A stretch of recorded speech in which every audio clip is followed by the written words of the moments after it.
Hear ye, man. Welcome to the show. If you would not mind, go ahead and find yourself a spot, get comfortable, grab a snack, do all that good stuff that we need to do, and we're about to get started. It's not important who I am. What's important is that you are pulling up to the Iron Lords podcast right now as we speak, and I guess I'm here to keep you entertained until it's time to get this show started. So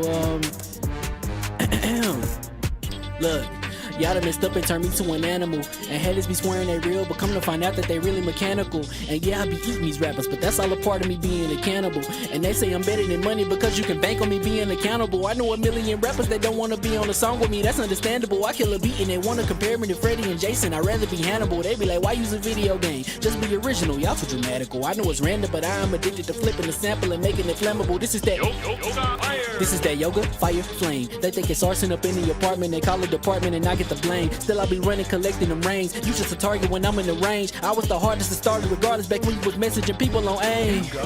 Check my vocals, all on Twitter but I'm anti-social. Love my city but I'm still bi-coastal. I got, nah, let's switch that up. What is you doing? What I wanna do, Don't man. stop. Nah, that was dope. I'm Keep just that sick of going. Keep that going. Nah, go ahead. Look, I guess you could say that I'm very spoiled. For them to be your dogs, they ain't very loyal. But I ain't gon' hold you, I ain't here to boil you. You ain't gotta say it, I'm embarrassed for you. Always been a nerd, never been a loser. Making Voltron with a gang of cougars. And I'm going places, better tell a Uber. Cause it's pretty hard to sleep on Freddy Krueger. That's, whew. Let's do that again.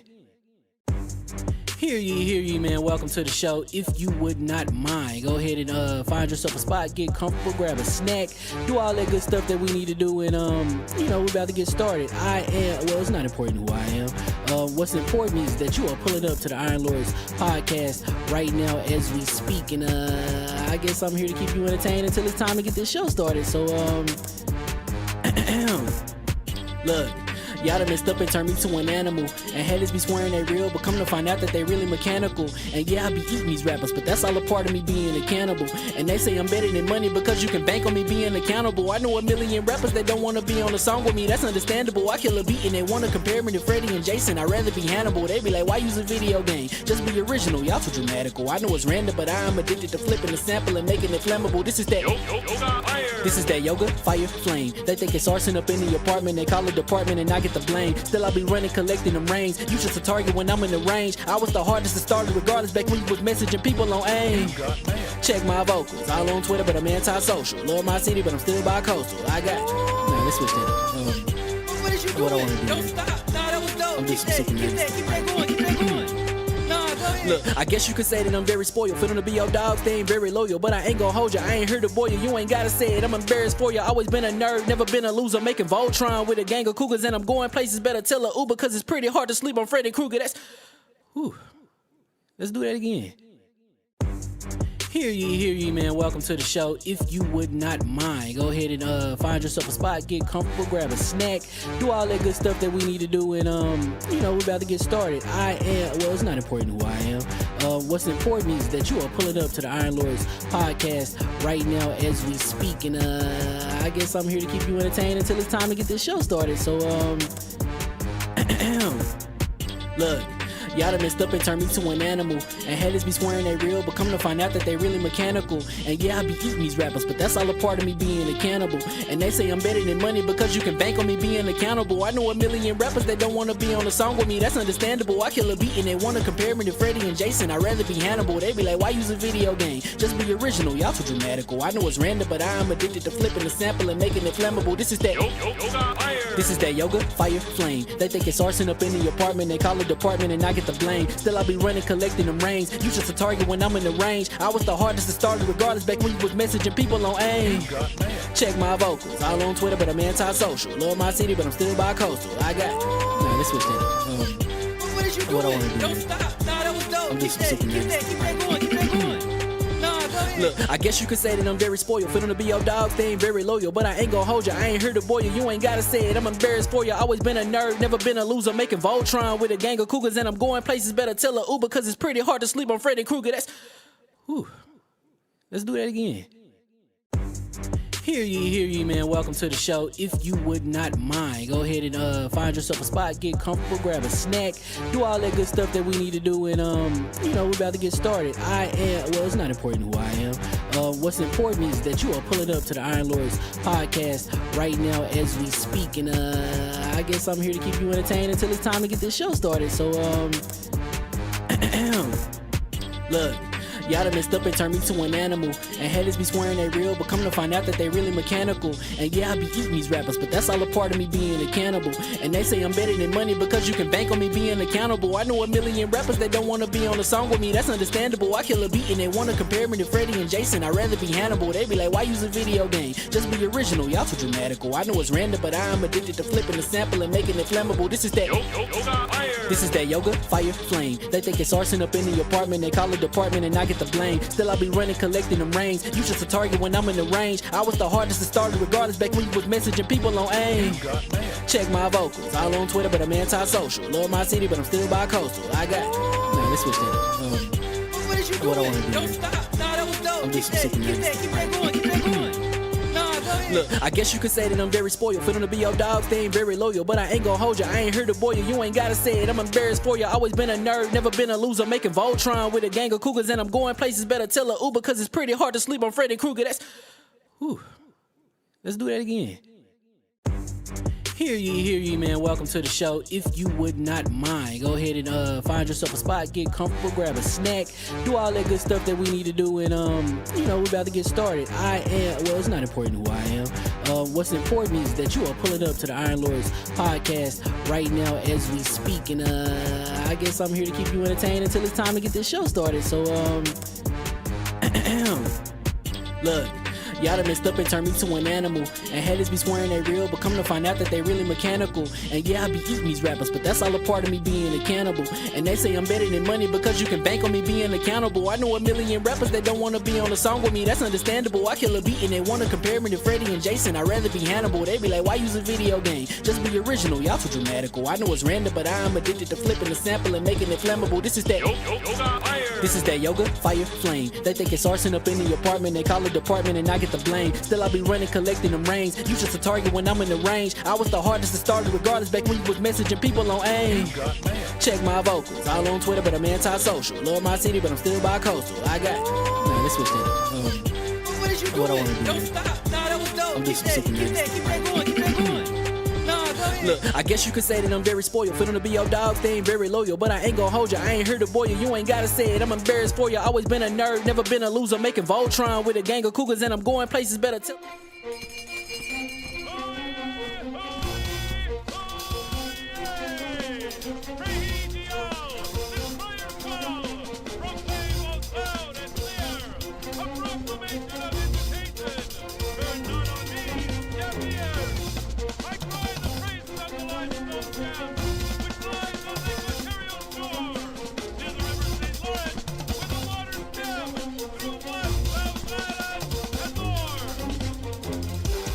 I'ma just chill and watch them and eat snacks in the attic. I wanted to chill with the pack and be like a young whoop, but then they would mistake me for addict. If I can imagine it's cool to give you some advice, then invite your girl to your squadron. Cause if you don't give her that option, you gon' be single player like Sovereign. You gon' get tossed in the bushes by King David. Royalty and not a pretender. Detrimental to an elemental, what's an avatar to a knee bender? I gotta be me though. I know it's my destiny, word to Carnito. Who cares if you fly, if you still a mosquito? You swear you ain't stunting, but really be Steve-O. You like to collect stuff and that's cool, but I got bad news. Even if you really was that dude, King David still be the king of the statues. Since a juvenile, I've been cursed with a curse to be musical. And if you hate it, we'll meet in the crucible. Other than that, then it's cool and it's beautiful. We let you know that your dreams are pursuable. Whatever you wanna do, then it's doable. If you got work on a Sunday, it's suitable. Cause you can listen to this in your cubicle on the Lord's Day. Woo. If you got work on a Sunday, it's suitable. Cause you can listen to this in your cubicle on the Lord's Day.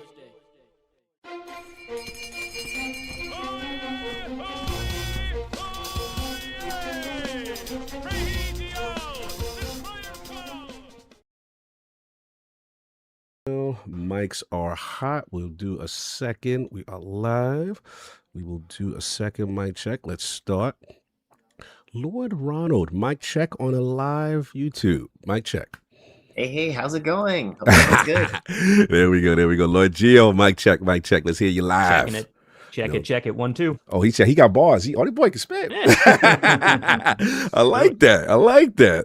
Lord Ryan, mic check. Check 1, 2. Check 1, 2. Nice. Very smooth. And of course, Lord Addict. Mic check, sir. Yes. I feel West Virginia in you right now. I feel it. How do you feel that from me just saying hello? It's the accent. The accent.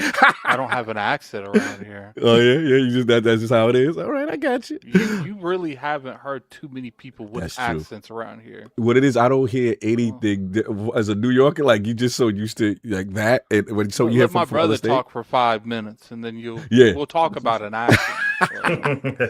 No, we good. Hear ye, and we are live. And welcome to the Iron Lords Podcast LLC, and also on lordsofgaming.net, episode number 429.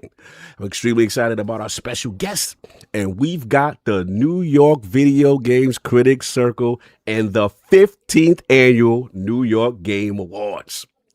Later on, we will have rumors of a GTA 6 delay and Xbox Developers Direct to discuss. So we're going to get right into it. You know, we got the original Lords of the Realm here at the round table. We are minus 2 Lords. Please send your love to Lord King and obviously to Lord Saul, who both could possibly join us in progress. So we'll see what happens. Saul's definitely coming. Oh, Saul's definitely coming. Oh, that's good. That's good. Yeah. We got Lord Saul going on. But while we wait, we still got my co-host, the co-most, my brother from another mother, the difficult game conqueror, Lord of his own world, and the how of the young wolf. Lord Addict, how we doing, sir? Doing pretty good.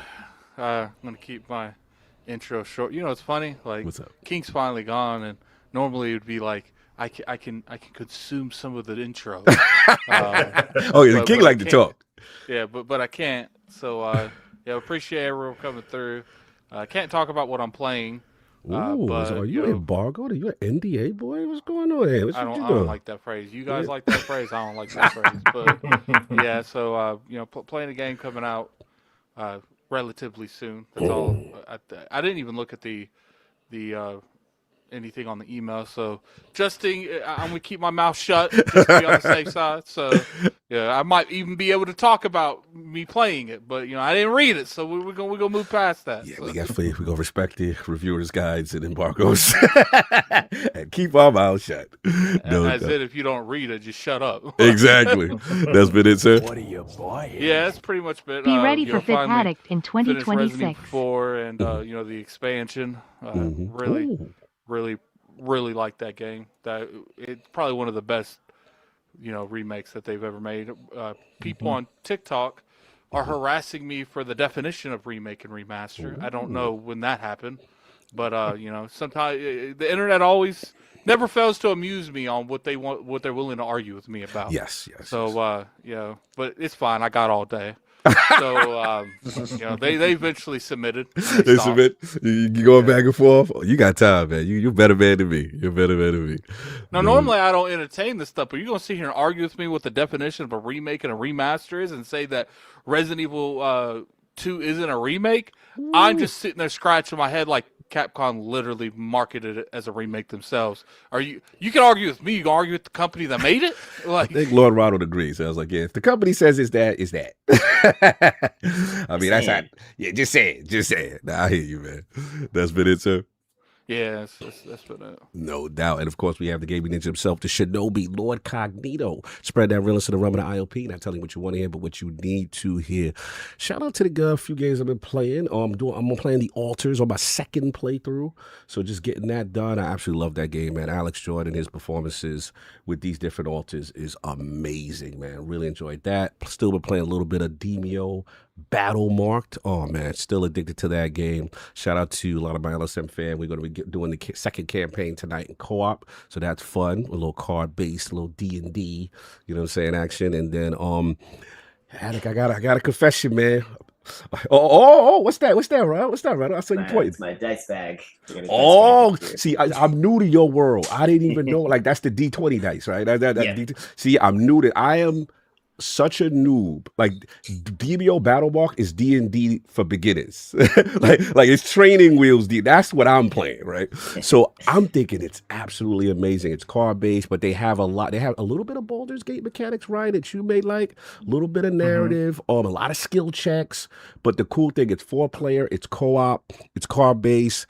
And turn based, and I absolutely love it, man. It's addictive. You can play it in VR on the MetaQuest. It's on PS5. It's on Steam, and I believe cross-play between all three. So it's a lot of fun. Been super addicting. I highly recommend it. If try it out. I think they had a demo, I believe, on Steam at one point. I don't know if it's still there, but yeah, Demio Battle Marked is so much fun, and I love the original Demio.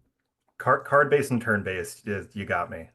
Oh, you're gonna love it. You're gonna love it. And again, the barrier to entry, the way they get you into the game as far as trade, it's so simple. It's very intuitive, and that's what I like about it. You got your character class, you got your paladin, your hunter, and stuff that, and you could spec out. So that's the part I like about it. Super, super cool. Oh, ask your parents in the chat. That's one of my DVO battle. All right, I see you. Ask your Iron Rooks in the chat.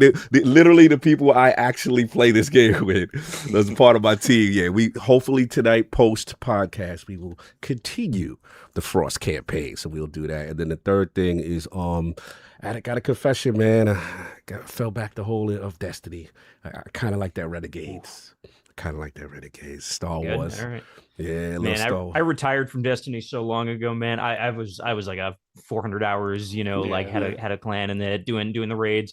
Sometime around Destiny 2, I was like, I can't anymore. I can't. But it still calls to me, man. It still calls to me every once in a while. The longer goes by, I used to think that like a sequel would get me back in, but the more time goes by, the more I'm like, yeah, I think I'm done. I say that until a sequel comes by, and then I'm like, it's time to get back in.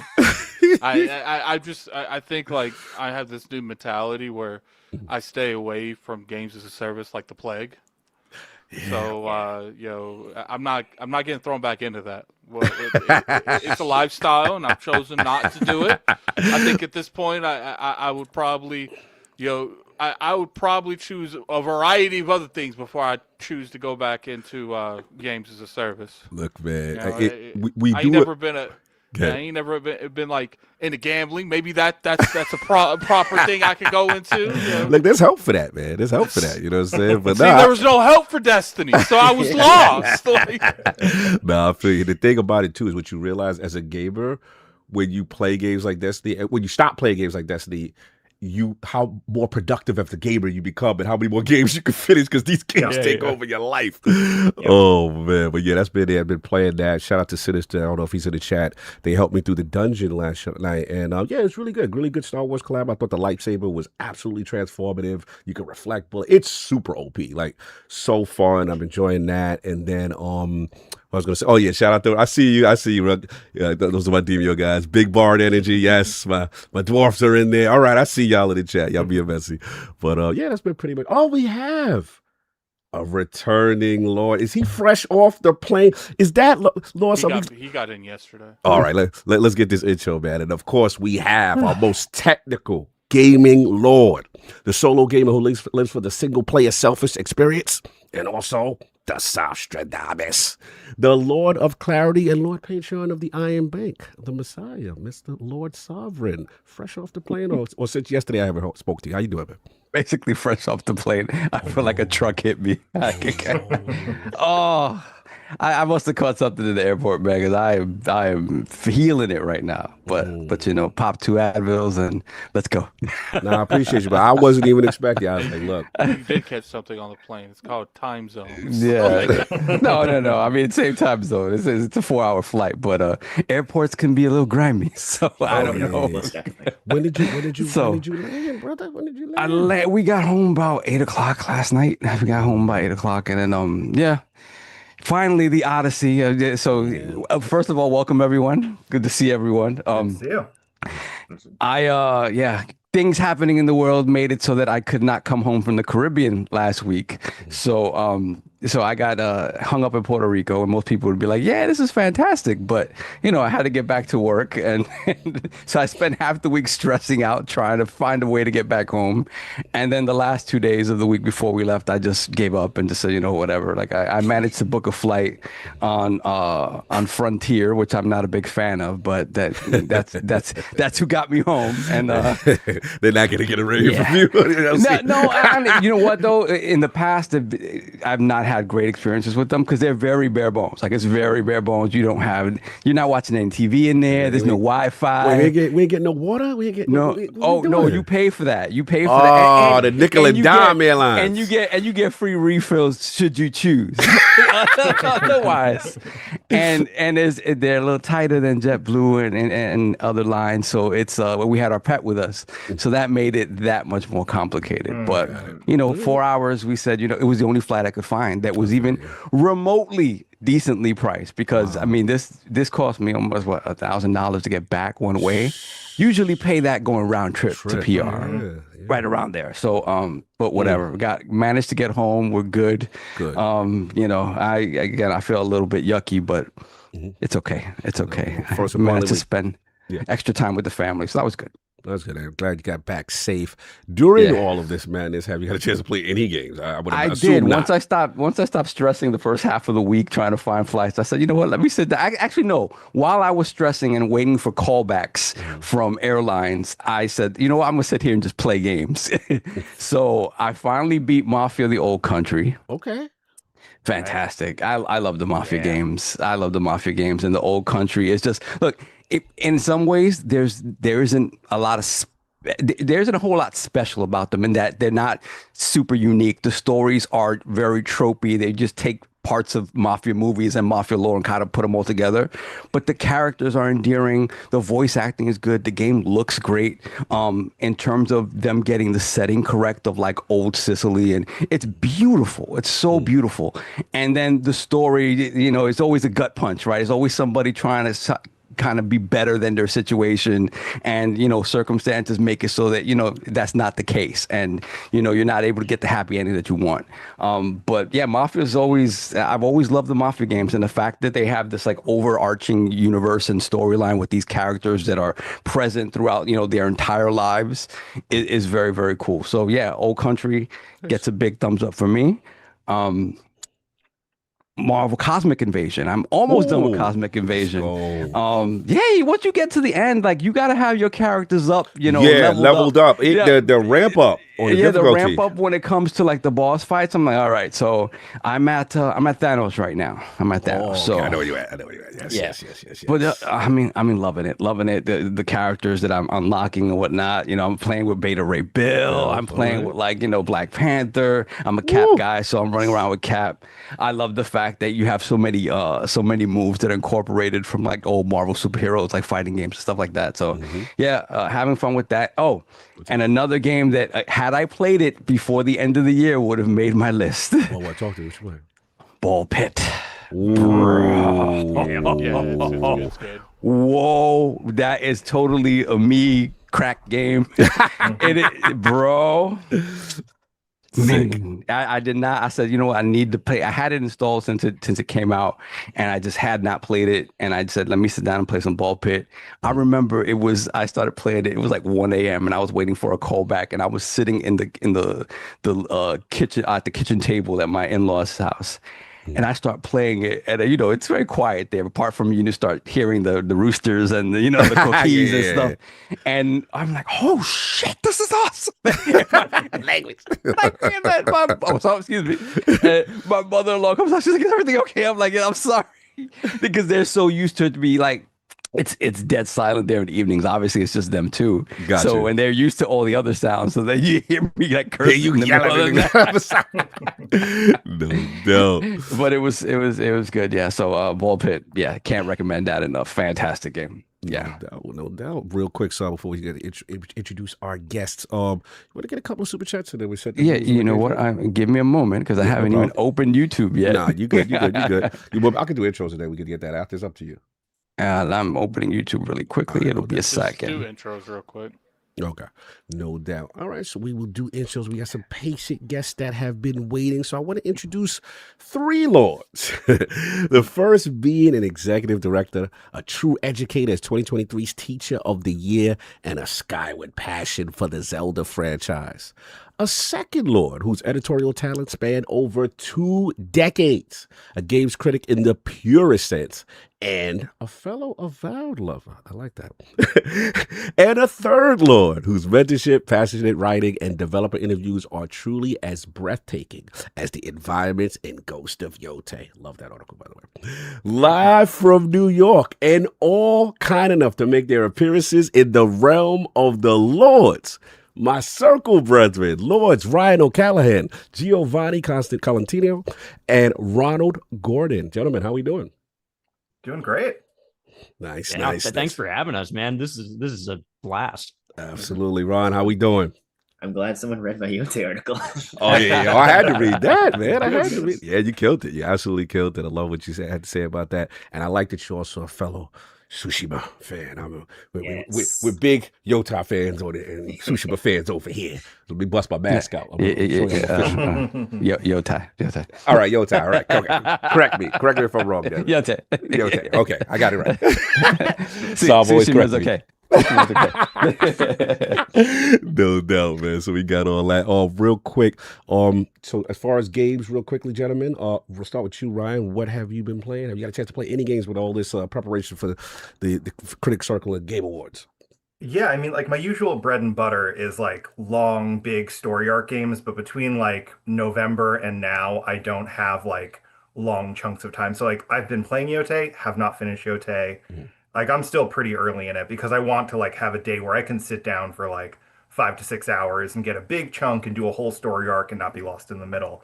So right now, like this morning was just like made coffee, bit of toast, played some Balatro, and then got myself ready for this. And then leading up to that, Ball Pit, Blueprints, like anything I can pick up for, 30 minutes and it's still worthwhile. Also a ton of Pokemon TCG Pocket. I have been indoctrinated to that from day one. It's like every morning I got to open my 2 packs. Maybe I'll do a battle or 2 and then, move on till the next day. It's great. Love it. Lord Ronald, what have you been playing? Yeah, so I recently fell hard into the classic Telltale formula of Dispatch. It's really fun, really good narrative game. And the fact that you get to play as Mecha Man. I'm a huge mecha enjoyer, and being a mecha-based superhero, the action scenes are killer for me because I'm like, I have to get these quick times right or I'm not Mecha Man. So that's been sucking all of my hours. I've run through various playthroughs with different friend groups, and it's always fun because it's like, oh, it's your first time, great, you get to make the choices, I get to see how good or bad you do. Nice. I love that. I love that dynamic aspect with it cooperatively. That's pretty dope. As far as Lord Geo, what have you been playing recently? Have you had any chance to play? Yeah, man. So this week, Nintendo put on Nintendo Switch Online Fire Emblem Path of Radiance. That was like the GameCube Fire Emblem game. They tossed it on Switch Online this week. Big deal because that game has been like the price if you try to buy that game for years and years and years has been like you got to pay like $300 to get a copy of that thing for whatever reason.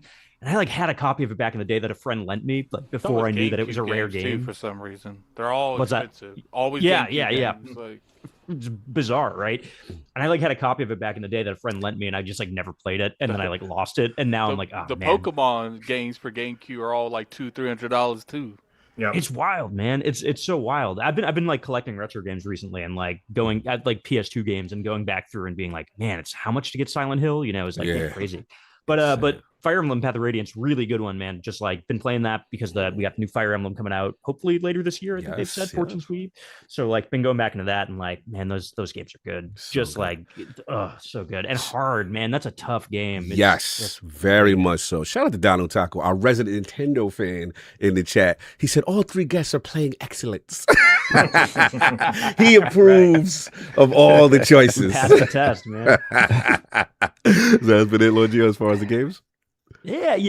I got some more stuff coming up, but I'm in the same boat about ND8 stuff. So later this month, got some good games to talk about. January got some good sneaky games. Excited to talk about them later. Be looking out for those Polygon articles. See what's coming.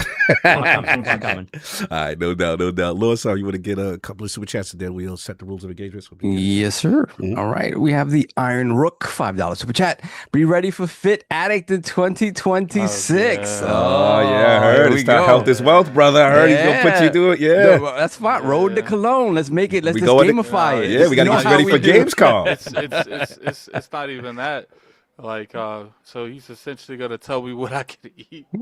Oh, he's doing meal prep. There you go. Meal prep. Man. Let's go. Yeah. I love it. Let's go. What else we got? All right. Next, we have Teddy P, $2 super chat. Fly, Eagles, fly. Go, Birds. Happy New Year, everyone. Listen, I'm a Niners fan. That's slander in these parts. Block that, man. Then we have Donna Taku, $2 super chat. Cog, we need to run a real D&D sesh one day. I know I'm just not ready. DBO, you got to start being slow, man. Like, it's a lot to, you know what I'm saying? It's a lot. That's a lot. It's a lot. To a real D&D. Like, I like my little training wheels D&D with DBO. Let me start to get on some DBO with us, brother. Let's go. Then we have the Iron Rook once again, be $2 careful. super chat. I'm gonna alter this. I mean, Yes. clicks out. Clicks out for Saab. some. Yeah. We definitely going to. Rook, behave yourself. It's Sunday. Behave yourself, It's the Rook. Lord's Day. Relax It's the Lord's yourself. Day. What's going on? That journey with me getting fit in 2026 will be on his channel too. Oh, that's what's up. Shout out to Iron Rook, Kevin the Fitness. What else we Then got? we have the homie Astro Parrot King. Happy New Year, brother. $2 super chat. Bonkai's out for Savi, baby. Hashtag welcome back, Savi. Thank you, sir. Yes, Appreciate he is you. Back. He is back. Then we have Blue the Cake, member for 52 months, Lord Bronze. Peace to the Lord. Sav, are you playing on a ROG Ally X? If so, how are you liking it versus a Steam Deck? Best gaming pod in the land. Salute. Thank you. Blue the Cake. Appreciate it. I'm playing on the ROG Xbox Ally X. So yeah, I'm enjoying it. Like I said, I left the Steam Deck behind as soon as the original ROG Ally came out, just because Windows based, like I'm just so used to it. Like Steam Deck is great, fantastic, but power wise, it got usurped kind of quickly. So that's what I care about, because I usually play these handhelds plugged in, so highest possible TDP. Like I'm not really like, the only time I didn't actually, when I was at my in-laws house, I was playing Cosmic Invasion and Ball Pit unplugged, but apart from that, I'm always plugged in. So yeah. No doubt. Then we have the Iron Rook once again, $5 super chat. Mr. Genesis Frontier basically is a private jet because it's so bad that you're likely to be the only one that booked a seat. Frontier slander is I've early. ever flown Frontier. Me I neither. will say this: like the flight that I took this time, it was cool. Like, the thing is, if you're a person who wants to get on a flight and just like read and don't be bothered by by technology, it may work for you. We can't take Saul's like opinion 100% serious, because he was probably so like grateful to be on any kind of plane. Oh, dude, no. But I've been on Frontier before, so I know. Like, I remember taking an overnight flight with Frontier, and the flight attendants would not shut up. Like, and I was like at the front of, and then I looked it up, and it's kind of a part of their policy where it's this thing where it's like they're very relaxed and this, that. And I'm like, okay, but that's just, people paid to be on this flight overnight. More than likely, most people will be sleeping. Why are you yapping? I was trying to like it's just, that's just rude. And so after that, I was like, I'm not doing this. And then of course I had to go. And of course you had to do it. But yeah. Don't take Frontier if you don't have to. You don't absolutely have No shout out to Frontier. Anything else going on? Super chat spots? We good? No, I think we're caught up. No doubt. Let's get right into this. We a bit patient, no doubt. So now we're done with intros and all the super chats. We're gonna get the focus back to Lords Ryan, Gio, and Ronald, their video game system history, and of course all things dealing with the New York Video Games Critics Circle. So Lord Ronald, let's start with you. What are some of the first video game systems you had, and what got you into gaming?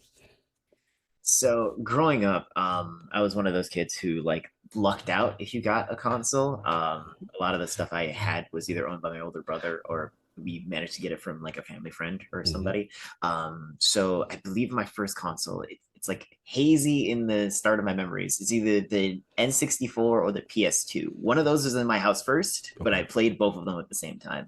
Nice. And growing up, it was Ocarina of Time. I never, like, I was afraid of video games, so I never finished it. But like, I would fight like the wolf in the forest, and that's about as far as I'd make it. That was the courage I could. What do you mean gather. you was afraid? What was it the challenge? What had you scared? It was just like the feeling of there being monsters and like dying. Like I could play games, but playing games like Zelda, especially Arachnophobia, Zelda games. Hello? Yeah. You might not want to play Grounded. I'm all right with it now, but like, see, like when Grounded first came out, and it's like, oh yeah, you can fight a giant spider. I'm like, not playing that. Not playing that. I mean, but shout out to Obsidian. They've got accessibility mode for spiders and stuff like that. They took that into consideration. But continue. I'm sorry, interrupted. Continue. But yeah, growing up, eventually I fell into I got an Xbox 360, and that was like my home console. I played so many games on that. Nice. I also dropped it on its side too many times to count and ruined some of my best games.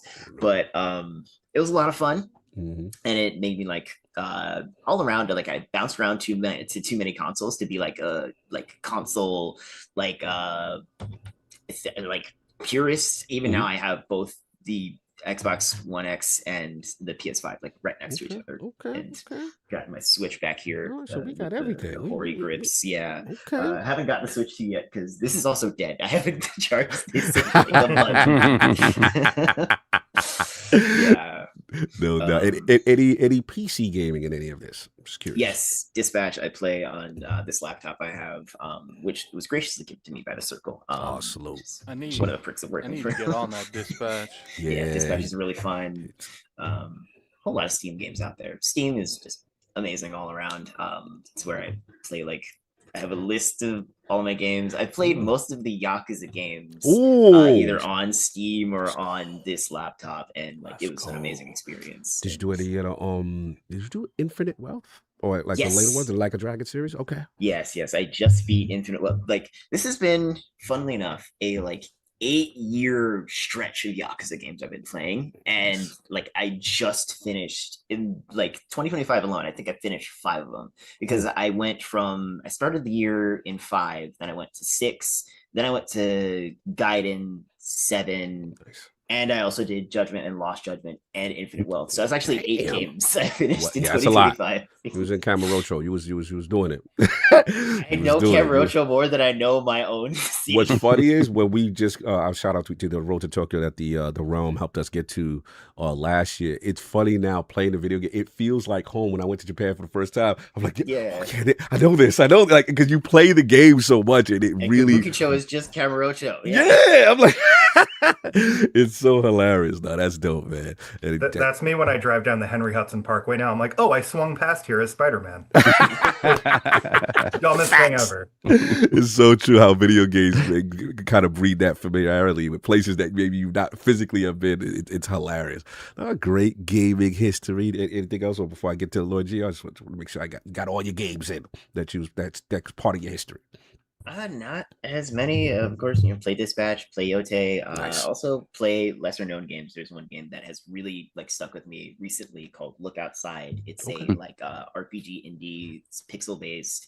It's like a Cthulhu-esque horror. Basically, there's an outer being outside of your window. You cannot look outside, or else you will transform into some horrific creature, and now you just have to go through your apartment building of also transformed horrific creatures and either figure out what's going on or just try and survive. And it's a really great game. All right, sounds good. I gotta look into that one. That sounds intense. No doubt. Lord Gio, you're next. What are some of the first video games you had, and what got you into gaming? Yeah, so I think my first console that was the one that was mine was the Sega Genesis back in the day. I was a big Sonic the Hedgehog 2 kid, You're welcome here anytime. You're welcome here anytime. Sega kid, stand up. Let's go. Dude, I was such a Sega kid because I had the Game Gear too, and you really was a Sega kid. That battery life was horrible. Terrible, man. You had to play it plugged in, you had to. But you know what? As much as I love the Genesis, the console that really got me into gaming was my mother handed me down her Atari 2600 when I was a kid. Old school, and for whatever reason, I had the PS1, I had the Genesis, but the Atari was the thing that I always played. That was the thing that I had hooked up in my bedroom, man. And I don't know what it was, but Pitfall, the original Pitfall, I was throwback, playing that so much as a kid, and I was this is incredible. This feels it's such a mystery. I want to know what happens in this game and how far you can get into it. And that's the thing that made me fall in love with games. That game really just kind of I don't know, just the world felt so big, even though it was so small. And I was so obsessed with how much you could get out of such a limited game. So man, that's what got me in. And since then I've been everywhere, I was a GameCube kid, really big GameCube kid. I PS4 kid at some point, or adult, I guess at that point, but now I've got everything, just for work, I kind of have to play a little bit of everything. So I'm everywhere. But the main thing recently is I've been getting into PS2 again recently. I think my girlfriend's birthday last year, I bought her a PS2 because she grew up with it, and it was like, oh, we should have one in the house. That'd be cool. And man, going back and playing some old PS2 games and just going to retro shops and just seeing what's out there. It's been such a blast from the past. I'm loving it. Nice. Give me some PS2 games that resonate with both of you, if you can remember ones that kind of hit home for you. Man, yeah. I mean, there's so many like classics that I love, like Shadow of the Colossus and stuff like that, right? I just started playing Resident Evil Code Veronica. That was like the one Resident Evil that I've never played, and like, man, that's a cool one to go back to. The tank controls. Oh yeah, the tank, Oh, the man. fixed camera angles. The it's good old cool, days. though, man. Yeah. So- Rob, so, Rob, Gio, that's you- how I go. so that Remember, means- Rob? We used to be like this. So, Gio, that means you didn't have a Dreamcast then? You didn't go to Dreamcast route? No, that was the one I was missing, man. you And missed like that. I think there was a period where it was like, when I was a kid, it's like Yeah. you can only ask your parents for one. For one. Right? You can't justify the rest. So like I was like, all right, GameCube. But like, I wish I had a Not to Dreamcast, mention, man. 'cause- GameCube was always being put on like deep discounts and stuff. Oh, man. Yeah, it was Mhm. easy to get. Yeah, affordable. But yeah, lots of PS2 stuff that I've just been going through. I was playing Maximo the other day. Like, I don't know if you remember Maximo. Maximo. Oh, hard, my man. God. I mean, Oh. yeah, it's a Ghosts and Goblins kind of spiritual Yeah. successor 3D. Yeah, Maximo's awesome, man. It's so good, man. It's so good. And yeah, I just picked up a new stack. It's like games from a friend who like had some set aside, and he was like, "Oh, do you want these?" And like, got the original Katamari Damacy in there. Like, I'm gonna get into that soon. I love that game. There's so much on that system, man. That library goes deep. Yes, big. Oh, man, huge library. So many diverse games. Yeah, I had a lot of fun with PS2. I ain't gonna hold you. Oh, Yeah, no doubt. I like that one. So then you just kept on going. Pretty much from there, and just got everything else, and then obviously you get into journalism, and you play everything everywhere now. Yeah, Obviously. now I play everything, man. I mean, now I've got everything. Just you got it for the job. But yeah, I mean, there was a period where I like had almost stopped for a bit. Like I think I had like a console every generation, but like coming out of college, starting to work in the city, it was kind of like, all right, slowing down a bit. And then I think it was like one day I got like a Nintendo 3DS, and like that's what pulled me back in the second time, right? Where I was playing Animal Crossing New Leaf on that, and I was like, oh man, I forgot how much I just like love playing games consistently. And yeah, since then I think I've just picked up everything I can. It's been great. Play a little VR, I'm all over the place. I love it. I like that, man.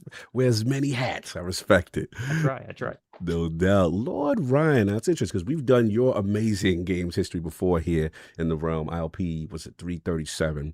So good. But and I know you and King. If King was here, y'all would get to bloviate on a lot of I would hear a lot of Last of Us 2 talk. I would hear a lot of Skyward Sword talk. I already know. But I want to ask you a different question, more of a Sure. 2026 question. Give me 3 of your most anticipated games for this year. Let's start with that first. Okay, I'm not going to include the ones that I just drafted last night on my fantasy critic because I'm pushing hard. But so like similar to like Giovanni, like big fan of the Resident Evil games. Code Veronica, I still also haven't played because I have not mastered tank controls, even though I'm 35 and figured it out at this point. Still don't have the patience. But Requiem looks awesome. I am so excited to see that, how they're actually going to bring it back to the original series, because you had that lump in the middle that was like, you didn't know what they were doing, and then you slowly start to see in RE8 how they're tying it together. And if they're able to really pull this together, I'm excited to see what they do with it. Outside of Resident Evil, I'm actually now like looking through my fantasy critics to be like, what else is there? Such a teacher. So, He's so prepared. I love it. Well, you have to be. Marvel's Wolverine, I can't wait Woo! for Insomniac, baby. to see, obviously what they did with the Spider-Man games. Like, I'm not usually a platinum chaser when I play my games on my PS5, but like I was like, I got a platinum, like I got to do it. Like the collectability of it was really fun, but to bring it to this much more mature tone, Yes. and even to like see like specifically in the trailer what they weren't afraid to show. Oh yeah, they were showing. If that's what they're showing on a trailer, I don't know what's actually going to happen in the game. Right? Like when we get cutscenes, when we get like I don't know what they're willing to do and what we're going to see, but Yep. like that I'm in for. And like I think, they've really landed character-based narrative with the Spider-Man games, and to see it from Logan's point of view, and I don't know 100% where in Logan's timeline this exists and how they're going to land that. So I'm really interested just to learn a lot from that. Oh yeah. Yeah, I agree, else? especially the potential of almost like a shared gaming superhero cinematic universe, that exists with Spider-Man potentially, right? So that's pretty awesome. So you got one more for me as far as anticipated. The one that I'm maybe arguably most excited for strange reasons is Star Wars Galactic Racer. Ooh. And like, Yeah. Like I loved the pod racing game on the 64, and like that's all well and good. And like when people were first seeing it, they're like, "Oh, we're getting like a new pod racer game." But then when we hear it's coming from the people that made Burnout, like the amount of times, like my cousins and I on the GameCube would be playing Burnout, and all you play is the crash game, where you see how much money you can make if you crash into people and make the most damage. And like if you take that physics and put it into all these different types of Star Wars racers and ships and everything, like there's a lot of really good potential there.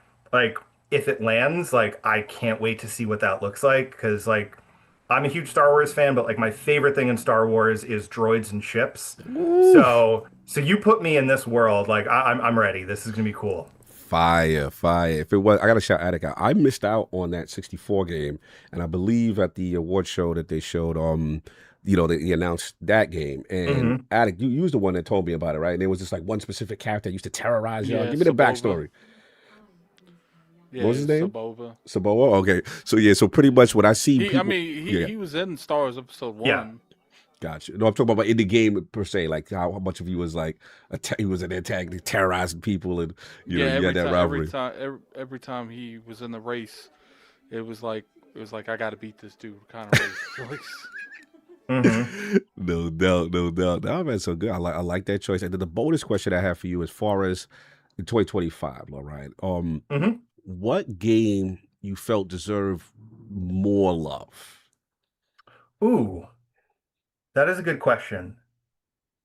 My thing is, and like you think I should know this stuff better because I'm like deep in it all year, but a lot of what I've played this year, when I look back, I don't even know if it came out this year or not. But one of the like types of games that I've fallen really into are like these kind of like weird mystery, but like empty worlds where you're just exploring. So kind of like The Witness and like that kind of a vibe. Blueprints very much had that feel, but obviously Blueprints got a lot of love and doesn't Yeah. need more love. But I played a game at Games for Change. So I'm assuming they were showing it off because it had just come out, but I'm like trying to confirm. But it was called Botany Manor. Okay. And it's like super simple. You're in this giant empty manor full of flowers, and you're just like reading these different journals, and you're learning about all these like weird species of like new flowers, and you have to figure out how to like regenerate them. So like one of them, it needs to be like in a room with like a lightning strike, and you have to figure out how to put chemicals into this camera to like put a flash at this seed at the right like magnitude of light, and it creates this flower. And it's just like these really simple puzzles of like moving through this world, but you slowly learn like little backstories about it, which is something I loved in Resident Evil. Of like you read the journals and like you don't get all that main stuff. So like this is literally just like Resident Evil journals, but in a botanist's house. But you slowly learn that it's like this was all put together by this like group of women in the early 1900s, and science like wouldn't support them. So you're uncovering all of like what these women did over time, and like there's really not a huge like resolution to it beyond that, but like you're just like learning like this history that was like hidden from the science community. It was really really fun to play, and like maybe took me like 4 hours, and like wasn't a huge time commitment, which as I said, this day and age is like what I need. I can sit down for like an hour and do like one or two little puzzles and move on. Living that soft life. There's bite-sized portions. No, I get it. No, I'm checking it out. It looks really cool. Looks like independent developer Balloon Studios and published by Whitehorn Games. I gotta check this out. I've never heard of this. Botany Manor. So good. Thank you for that one. That's a little gem right there. Salute. So I want to get into, obviously, all of us are members of the circle here. And I just wanted to get as far as like, what led you to becoming a member of the circle, and kind of what does being part of the New York Video Games Critics Circle mean to you? So let's start with you, Lord Ronald. Yeah, so the Critic Circle actually came to my high school, Junior Preparatory High School. It was one of the first like to get the ball rolling, playing with purpose, before it was named that programs. And it was like a whole similar flow of write a review, make up a game. I believe my review was actually a PS2 game that got me into like my mecha love, which was Armored Core. Armored Core. Yeah, I really loved Armored Core, and I had recently gotten like Armored Core 5, which might not be everybody's favorite, but it was like my re-emergence to the franchise before 6 came out. 6 was beautiful.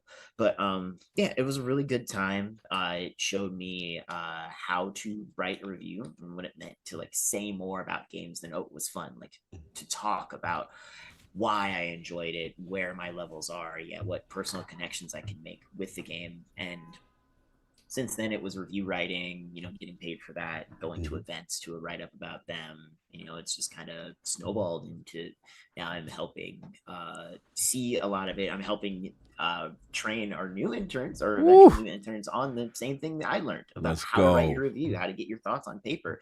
And it's been a real fun experience. So that's awesome, man. I really respect that. And, obviously, kind of like almost like an each one teach one. Obviously, you coming up through it, and then obviously providing that skill set, helping others as far as mentorship, as far as journalistic opportunities, super cool. And then I remember seeing, reading about you in reference to the internship you did at Rockstar, and it's always cool to see you like on stage presenting. I think I even caught your you had a Pokemon Company interview, one of the members of that team, I believe, recently. So super proud of you doing your thing, in the circle. Always cool. And always the way you conduct yourself, brother. Always a fantastic spokesman for the circle. So much love on that.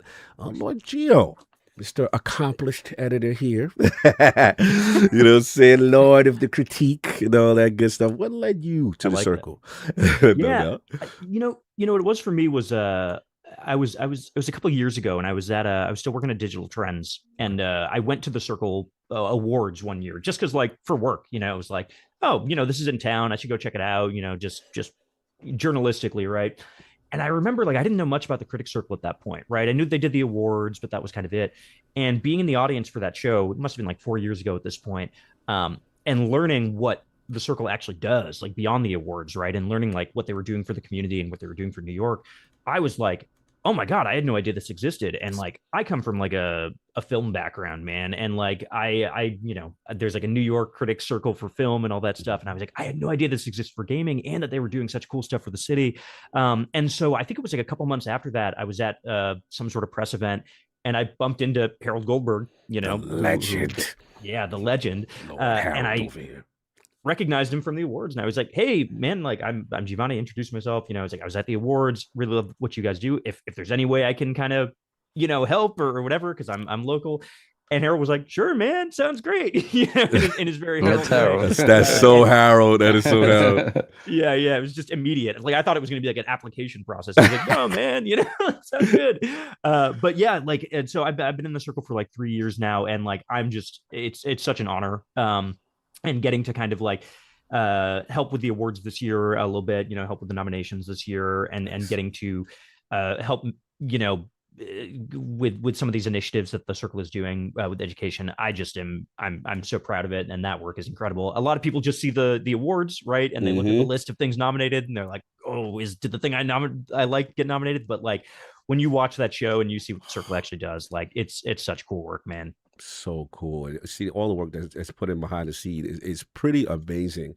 And like you said, it was kind of, me and you had a similar story where it's just like, man, I'm from the town. I didn't even know this existed. Me and Soft said it, right? We were like, we went to our first one, we were like, wow, like, could you imagine this for us growing up as kids? Like, we would have loved something like this. So to see that going on, right? So all of those kind of things we were saying when we went to our first award show. I'll let you jump in. Oh yeah, I think the big thing also was just the fact that it was, it's so based on writing about games, because now, all the young kids, they want to be a YouTuber, they want to be, they want to be a personality in that regard, and that's fine, that's all well, but all of that comes from a base of being able to express yourself, I think, in the written word, and speak about these games and be able to write about it. That's kind of the core of it. So the idea that what the Critic Circle is doing is kind of reinforcing that is what's most special about it to me, because you start there, and then from there you can go and branch off and do all these things. But once you have the once you feel like, confident enough in yourself to be able to write down what you feel about something and express yourself that way, that's always kind of the door that kind of opens everything up, So yeah, I was super impressed with that. That was the first thing that kind of just opened my eyes, like, okay, wow. Because in a digital world, it feels like that stuff is getting lost, right? And it was great to see that, especially with Harold, with his background and how excited he is about, the books that he's written and things of that nature. So it's just, yeah, it was super exciting to see that there was, this kind of movement to make sure that doesn't get lost. Absolutely. Well said. Now, I'll just shout you out, Gio, in reference to, I caught one of your Playing with Purpose streams. I think we were talking about the joy of the craft, and, those conversations were super cool. And then I picked up on your Avowed love, which I'm like, I'm an Avowed advocate. Like, people be hating on this game. And I'm like, it's good, man. I mean, does it have its flaws? Does it have a couple issues? Sure. But, like, I resonate with what you said in reference to, like, obviously we're going through a pandemic and, that kind of situation, and the themes that they were discussing, and like, almost like, I don't want to spoil too much, but a deity type figure that you're interacting with, and these type of discuss. I thought it was way intense. And I've never played a Pillars game, so I was new to this universe. I didn't know what to expect, but thankfully I had that glossary, you know what I'm saying? And it helped me understand terminologies and stuff. Shout out to Obsidian for that glossary, because I didn't know what was going on until you explained it in the dialogue tree. But yeah, man, so I really resonated with what you said there. But salute to you on that stream. Yeah, man, I'm with you on that game, man. I think I think when it came out, like, people really wanted it to be an Elder Scrolls game, right? And it was like, yeah, but it's not. And I think once you get past that, and once you see that game for what it's doing, right? And like you kind of alluded to there, what it is doing in talking about a pandemic, right? That game was made during the pandemic, and the writing is very much about that, man. Like, it's about, like, yay, what happens when there's like a crisis going on and everyone swoops in to kind of be like, hey, how can we kind of take advantage of this and take power during this crisis? Like, that's smart, man. That game is really underrated, and there's a reason that it's up for best writing at the awards this year. I think it's a really deserved nomination. Yeah, it looks like they've got more content coming, and then rumors are allegedly maybe we get a 2 down the road, man. Because I feel like at the very least it's a great foundational title. And my only nitpick was that I feel like towards the end, I want more impactful choice and consequence that's truly divergent. And I think Outer Worlds 2 did a better job in that. But don't get me wrong, Avowed, I just love that world. I love living in it. I just love that world better. So salute to you on that. Incredible too. Oh, absolutely. The combat. You can do an Avowed podcast. We'll do it. We'll segue off. But anyway, Lord Ryan, man. And for you, Mr. Accomplished Educator. Yeah, I mean, so sorry, did you want to say, or am I just I was going to say, no, it's fine. I was going to say, what made you get into the circle, made you appreciate the circle, especially with your teaching background? Yeah, I mean, so my background, like, originally, when I went to college, I got my degree in creative writing, and, was trying to figure out to do the games journalist thing, and it just didn't feel like it was for me, and I was trying to figure out more and more what to do, and my friends at the time were like, well, you really like helping people, and when you were, in college, you weren't the one who was getting published, you were the editor. You always wanted to help people do their work. So, like, teaching is helping people. You can teach writing. And I was like, that's not a bad idea. So I got into the New York, I was about to say New York Video Game Critics Circle. That's not, the New York City Teaching Fellows. And through that, I got placed in a school. I ended up, getting my degree in English education. And as part of that, for one of my classes, I had to focus on just literacy. So I wrote this huge paper about video game literacy and how, from my experience growing up, video games actually helped teach me to read. They taught me to be a better writer. Like, I would go into my aunt's basement where she had an old Apple II, and I would play Colossal Cave Adventure. Nice. And I was learning sentence structure. Like, I learned that just saying go right is a complete sentence, because you have, like, all these little things I was learning. And then by playing, Resident Evil and reading all these documents, by playing Final Fantasy and having to understand Old English in Final Fantasy IX, like, I'm building all these different skills, and I'm seeing a lot of the worth of this. And then when I'm in the school with teachers, the conversation is, well, students are distracted. It's because they're playing video games. And I was like, well, I don't think there is actually a complete correlation to that. So I would always try to sneak it into the work that I was doing. I was big on creative writing classes. Best teacher ever. Let's go. It was so much fun. So I had this curriculum where we would do creative writing, and the goal was not to write the best thing every time, but it was to sit and write consistently, because that's the hardest thing for a kid to do. And one of the exercises we did is I found an online version of Colossal Cave Adventure. You were allowed to play for 15 minutes, and then I turned off your access to the internet. And then on paper, you would write where the story continues from. So, from everything you've absorbed, what is the world that you're seeing, and how do you continue? So, I was thinking of all these really fun and creative ways to do it, and my administration hated it. So, Wow. then I heard Harold and Reggie doing their podcast. I learned about the work they were doing, and I was like, well, if I can get them to come to the school and I can start showing the value of this. So Harold came in and started teaching. We had special guests come in, and they were starting to see it, but they were a little like, well, we don't see the full educational value. So I would take Harold's slides and I would write lesson plans that I would then submit to my administrator and be like, see how it aligns with the curriculum and see how this is so important. And as that relationship went on, like, I didn't really ask for permission, but I was just like, I'm going to just either help out or be the other student. And eventually, Harold was looking to expand the Critic Circle to do more with the education program and asked me to apply. And I was like, well, this is insane. Why am I doing 3 interviews with Reggie Fils-Aimé for a job? Like, I'm a 7th grade English teacher. This shouldn't be working. But, there was just so much that we had in common, so much that I understood about the background there. And I have just, to take creative writing, to take video games, take education, all things I've been really passionate about for a long time, and them all to just come together in this one place, like, it felt perfect. So I was like, I'm going to do what I can to push for it. And if it happens, it happens. If it doesn't, I get to go back to, school and hang out at lunch and talk Pokemon with my students. Like, all these pictures back here are like, there we go. Like, my favorite Pokemon, and like all my kids are like, oh, I'll draw your favorite Pokemon. So now they get to be like my office decoration. But it's awesome to be able to continue to, push forward and connect with students, but on a level where it's all of my passions and not just one thing.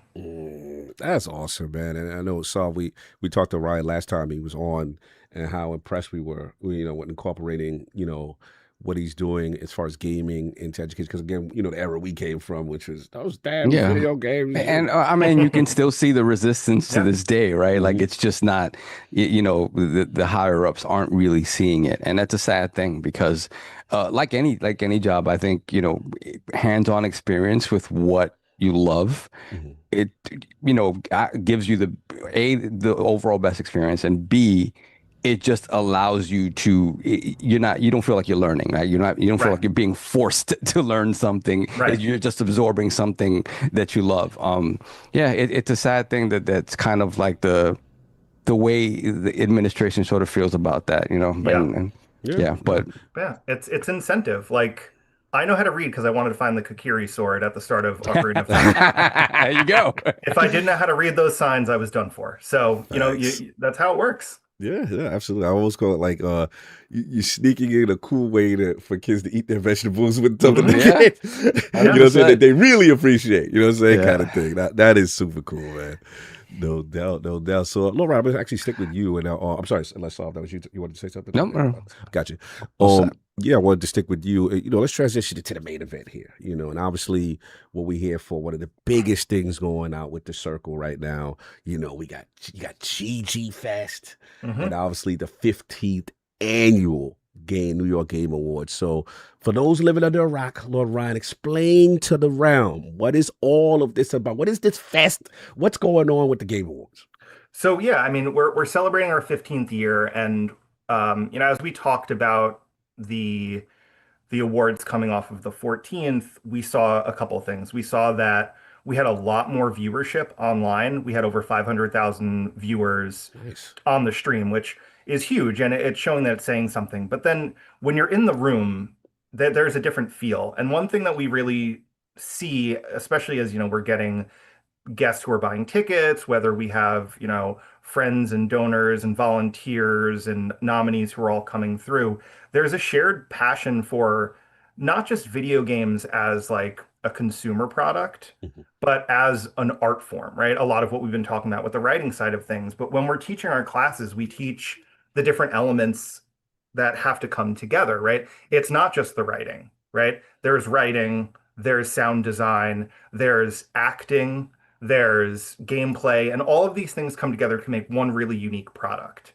right? It makes it so different from film. It makes it so much different from television. It makes it so much different from reading a book because you have this part of your part of the game. But you need all those pieces to come together and be balanced to be successful. And that's what we teach in our classes when we're teaching students how to write a journalistic piece. And that's what we teach students when we're telling them to come up with their own game concepts, right? Think about all these different elements. How do they work together? So when we were talking about doing some sort of a second day festival, the question was like, do we want to do something, that is proven that we've seen people do, like a Comic-Con, like a PAX, where we have all these different vendors coming together and they're showing their shirts and doing all these different things. But at the end of the day, like, what is it that we want our fans to see, and what do fans want the most? And what we really thought about was, how do we pull together these different showcases, panels, whatever it may be, as we've been going through, the last, at this rate, it's almost 12 months that we've been having this conversation, but find people who fit within that idea and pull something together. So for GG Fest, we're pulling in people to talk about, the inner workings of games, how they're made, focusing on really certain niche aspects of games that you might not always think about. Like, we have a panel with like the Daily Show writers to talk about comedy in games. Wow. Like, that's something that is so unique and different and something that we don't always think about. Like, we think about narrative as a whole, but when you really think about it, like, a lot of games have those comedic moments, and what is the purpose of those? How does that balance out the story? If you're dealing with a game that is, really stressful or scary, you need those moments to balance out. If you're playing Resident Evil, you need to hear that you're about to be a Jill sandwich. Like, it works. And there's something about that. Nice. So, we really worked to find those moments, to find a balance of how do we bring those artistic things together? How do we talk about what we're doing as the circle and really showcase in a really positive and fun way the work that we're doing for our students, for, the city as a whole, and really put that forth. And then also end it with a killer concert from, Supergiant, because I am so stoked for that to happen. Okay, we got bars, we got Supergiant. Okay, I like this. That's what I'm talking about. Nah, this is cool, man. I love what you said in reference to kind of providing the audience those unique, experiences, and then especially like what you said in reference to comedy and stuff like that. And I feel like, gamers would appreciate that, especially the audience, as far as like learning these little nuances in gaming and stuff like that. I think that is super, super cool. Being an addict, we talk about this kind of stuff all the time, and we like to hear from developers and their thought process, because sometimes as gamers, we think we know, what's going on, and then you get the truth, what I'm saying, as far as what's going on. So I love this kind of stuff. I think that is super, super cool. So salute to you guys on that. I want to get to you, Lord Gio, as far as how excited are you for GG Fest and obviously the 15th Annual New York Game Awards? Man, I'm so excited. GG Fest is such a neat idea. I'm excited. I'm going to be part of it this year. I believe I'm on a panel where we're going to be talking about like the last 14 years or 15 years of the awards, going through the winners and everything. But that's going to be a fun time. A lot of really good critics on that panel. But yeah, I'm just excited. Again, the reason we do this thing is for the community, right? That's like, it's about New York. It's about bringing people together, and the idea of having another day where we can bring people together, actually get to talk to people and be around, the awards, everyone's just kind of sitting in the audience, but like really being in that space with people and connect with people. I think that's what I'm most excited about. That's such a good extension of it. That Supergiant concert, I'm thrilled about, man. I mean, that's such a cool thing that, that we're going to get to see. Extremely excited. And then the awards themselves, like I'm really pumped about those for a lot of reasons. Number one, just because, again, like I said, it's just such a good opportunity for people to learn what the circle does. Last year, especially, there were so many people who came up to me that were like, I had no idea, right? Like, that this even exists. Yeah. And so many people also from New York who come up to me and they're like, how do I get involved? Like, how do I help? All this stuff. And that's what it's about. It's helping raise money for the initiatives that are going on. Like, that stuff is so important. And then on the awards side, the games that are nominated this year, I think, are so fantastic. And I think it's such a diverse group of nominees. It's not just kind of like, there are 5 games and they're kind of like in every category, right? There's like so many different games. I can't remember the exact number. It's something like 67 or 64 or something like that, games that are represented. And I'm just excited for people to discover stuff that maybe they didn't know about, in some of these indie and hidden gem categories. Even the writing category, there are a couple games in there that are like whoa, what's Yeah. this game? Where did this come from? You know, I think the nomination process this year was so cool, and there was such an attention to the different disciplines of like, what is good writing in a game, right? Like, what is good world design? And I'm just excited for people to see that work and hopefully just find some cool games from it. I think sometimes people look at these award shows and it's like, you know, it's like a horse race. Like, I just want to see the game that I like win. And it's like, no, man, I want you to come and be like, whoa, what is that? What's like, that? I haven't heard of this one, you know? So I hope that people get that from it and have a fun time. And, you know, I think they will. I think last year's show was a blast. And I feel like we got some good stuff lined up this year. I agree. Yeah. So good. I love what you said in reference to like discoverability of like hidden gems, and you're like, okay, what is that? Like, this is super cool. And then obviously for me, you know, I'm very pro developer, and I love when developers get their flowers. You know what I'm saying? And you guys make it about that. Like that's one thing the circle does extremely well, and it's always cool to present. You know, every once in a while, you know what I'm saying, to go up there and give them their, you know, their flowers, give them that honor. I think that is super cool. The energy is awesome, and I always love the Legends Award as well.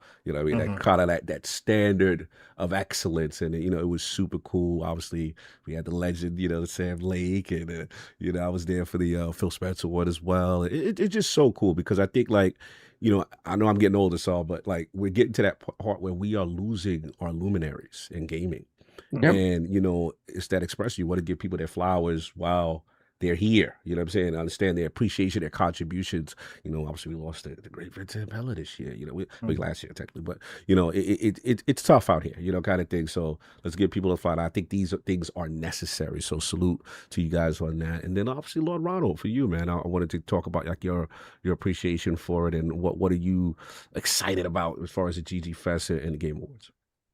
Yeah, so the Game Awards has always been for me, coming into it like at a very young age, the Critic Circle. It's always been like this very big and bright event, and it's like where I really get to see that the gaming industry is, at the end of the day, an industry of people. It's an industry of like-minded people who just want to enjoy games, who want to like make and express great stories. And I'm always appreciative for every Game Awards because I get to make such fantastic people. Like last year I met Troy Baker, you know, legendary voice actor. One of the first Game Awards I helped to set up for the Critic Circle, I met Todd Howard, and like being a Skyrim fan, being a Skyrim fan, shaking his hand, you know, just getting to talk with him was always great. So I'm excited thoroughly for GG Fest because it's an extension of the day. It's another day where we can, you know, get together as like-minded gamers in New York to enjoy not only just amazing music from Supergiant, of course, it's the biggest part, but also getting to see panels, hear all about like what the industry is, how you can enjoy it, what aspects are in which, you know, ways in which people can get into it. I believe I'm going to be on a panel as well, which will be super fun, and I'm excited to be on stage as I always am. Yes, which you always kill it. Yeah, I try my best. And yeah, it's a fantastic day, a fantastic night at the end of the day, night. And I always enjoy every Game Awards. That's awesome, especially now that I've been inducted into the fold. Me and Gio were two of the people who helped decide these nominees, and I was glad to be able to get my voice out there. I may not play a lot of games, but I will hype up the games that of this year that I have played, and I'm gracious to be able to do that. Awesome. No, that's awesome. And I love that process, and those discussions behind the scene are always fun, you know, and passionate. But that's cool, man. It helps you understand, you know, the process. And I want to ask a little Ryan, as far as GG Fest, as far as was tickets still available? Where are we at with that? Can I put the link out, or are we at capacity? Absolutely. We sold out. Okay. No, there are still tickets available. We are sold out for After Party, which is always one of the first things to go. Cool. Everybody was schmooze with Reggie and them after the event, and all the luminaries, you know. But yeah, we still do have seats available for the show, for both shows.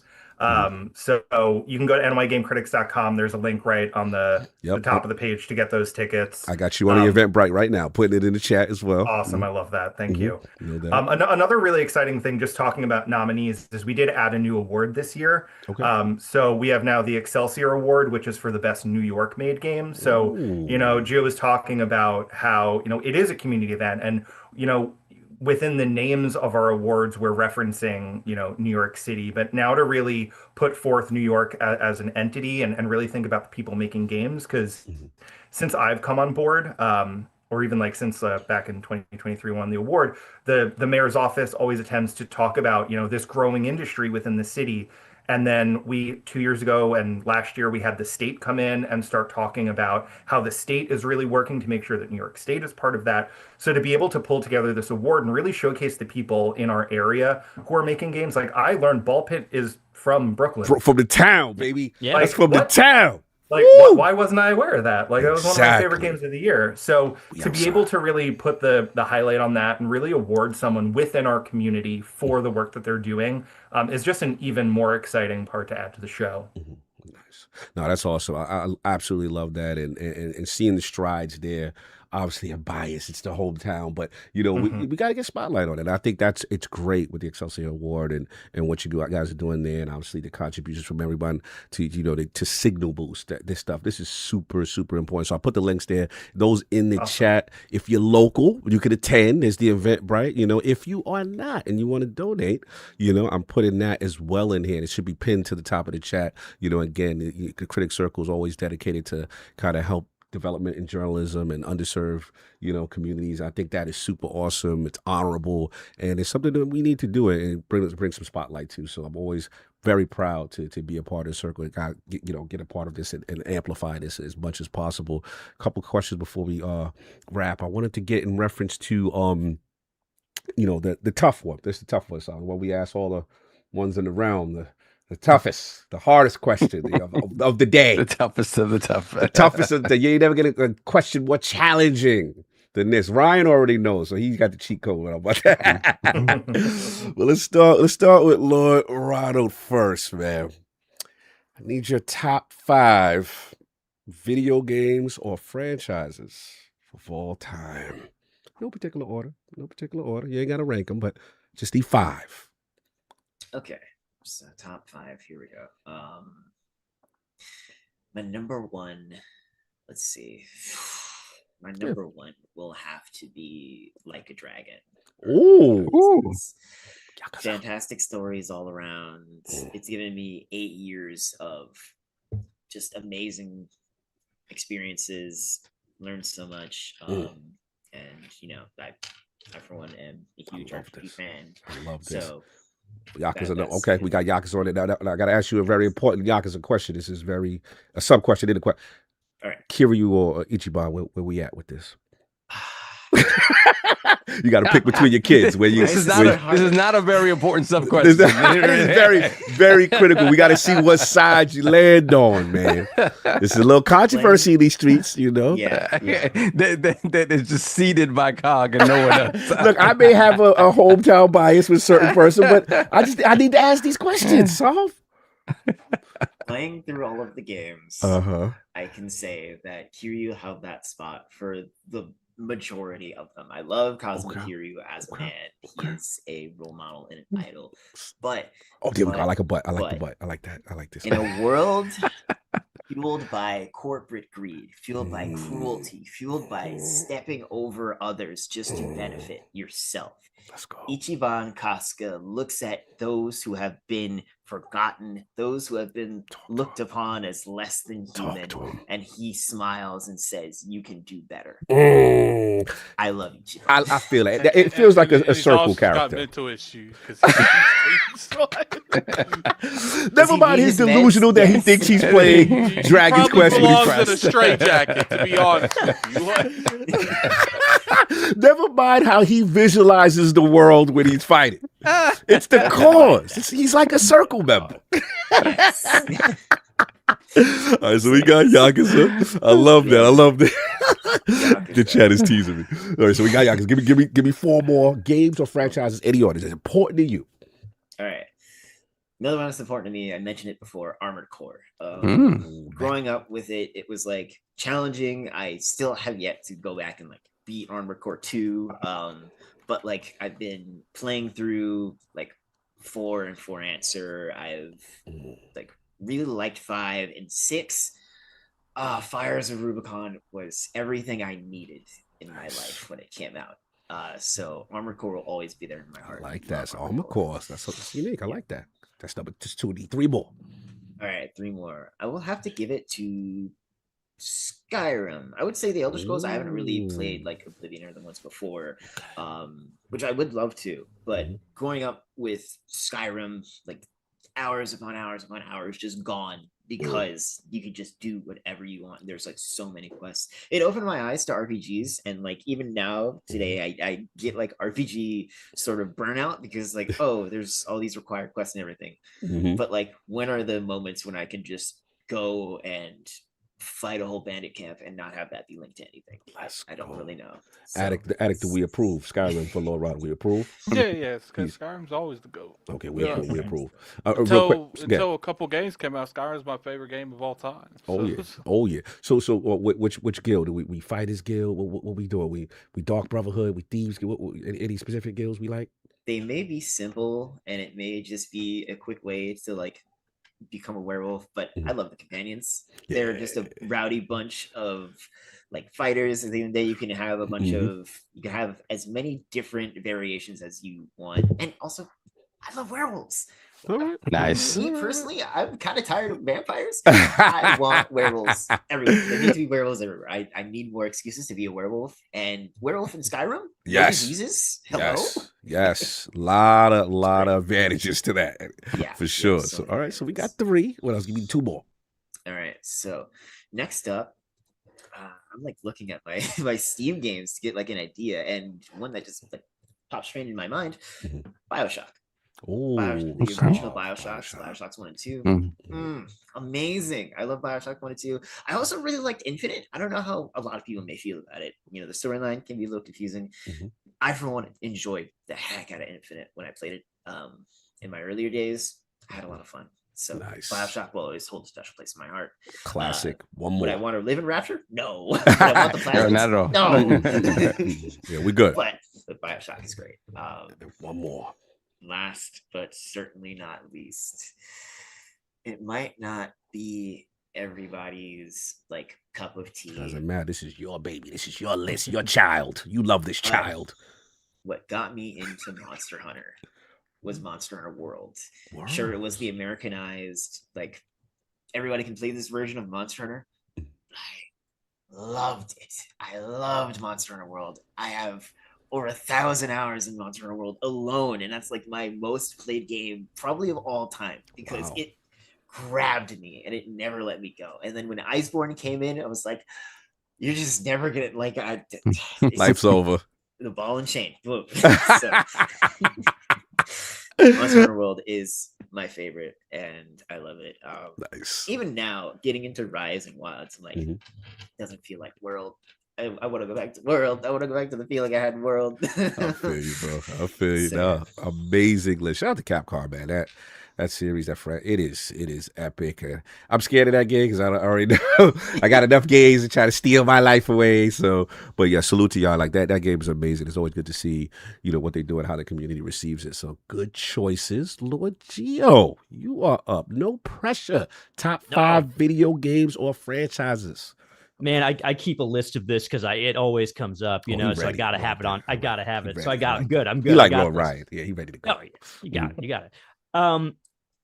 So first one I'll shout out, Earthbound. Love that game. That game, I remember, we talk a lot about games, like serious games, where it's like, oh, like this game has a big story, and it's really serious and it talks about serious things. And I love those games, right? Like Last of Us and things like that. But I also love when games are playful because like inherently it's a playful medium, right? Like we want games that are sometimes a little silly and can kind of, I don't know, goof around with us a little bit.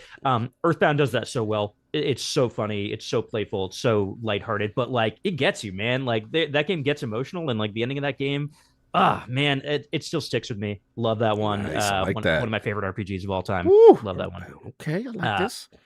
I'll throw up my favorite arcade game of all time, Miss Pac-Man. We got to give respect to the GOAT, man. We got to give respect to the GOAT. We got to give him some OG love for this one. Like he giving yeah. real flowers to originators right here. Let's We got it. So Miss Pac-Man specifically is the one I love because that the speed of that game is right. But one thing that I love about that game, man, is something that I love about video games in general, which is like there's a universal language to games like that, right? Mm-hmm. To like Tetris or like Pac-Man, like everybody can play that. You know, doesn't matter what language you speak, and we can all understand the same thing. And like Miss Pac-Man just being like a perfect game that like anybody could sit down and play.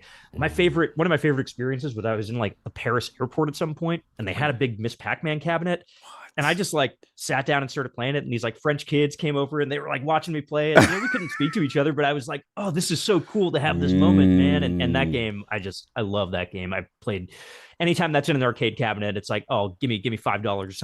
I'm gonna sit down and sit on this. Give me a minute, guys. So talk to us about that Pac-Man. It's funny because I love Pac-Man, right? And when you're little, like again, you're a little boy, you associate with like male characters or whatever, right? And I remember Miss Pac-Man came out. I'm like, I guess I'm playing it together now, because I was like, oh my god, this blows Pac-Man away so fast. I mean, like it was just like it just took that formula to the next level. I was like enamored with Miss Pac-Man, and when we finally got it in the house, oh my goodness! But it was the same thing. Like with me, like it was just like I was just begging my parents for quarters to play, because it was just like it was just something about like the addition of the fruit and the just the speed of the game. Yes. And it was just like, it just took that formula to the next level. I was like, yep, I love this. Like, I remember the little intermissions. Oh yeah, the little intermissions. They had a story. It had a little minor narrative. And Miss Pac-Man, they fall in love, you know. They fall in love. Love story. Yeah, remember you see them chasing each other and everything. Oh, it was great. It was great. Yeah, but she smoked Pac-Man though. Oh yeah, she was. Shout out to Icky, Blinky, and them all the ghosts. But so we got those two. We got Pac-Man. What else we got?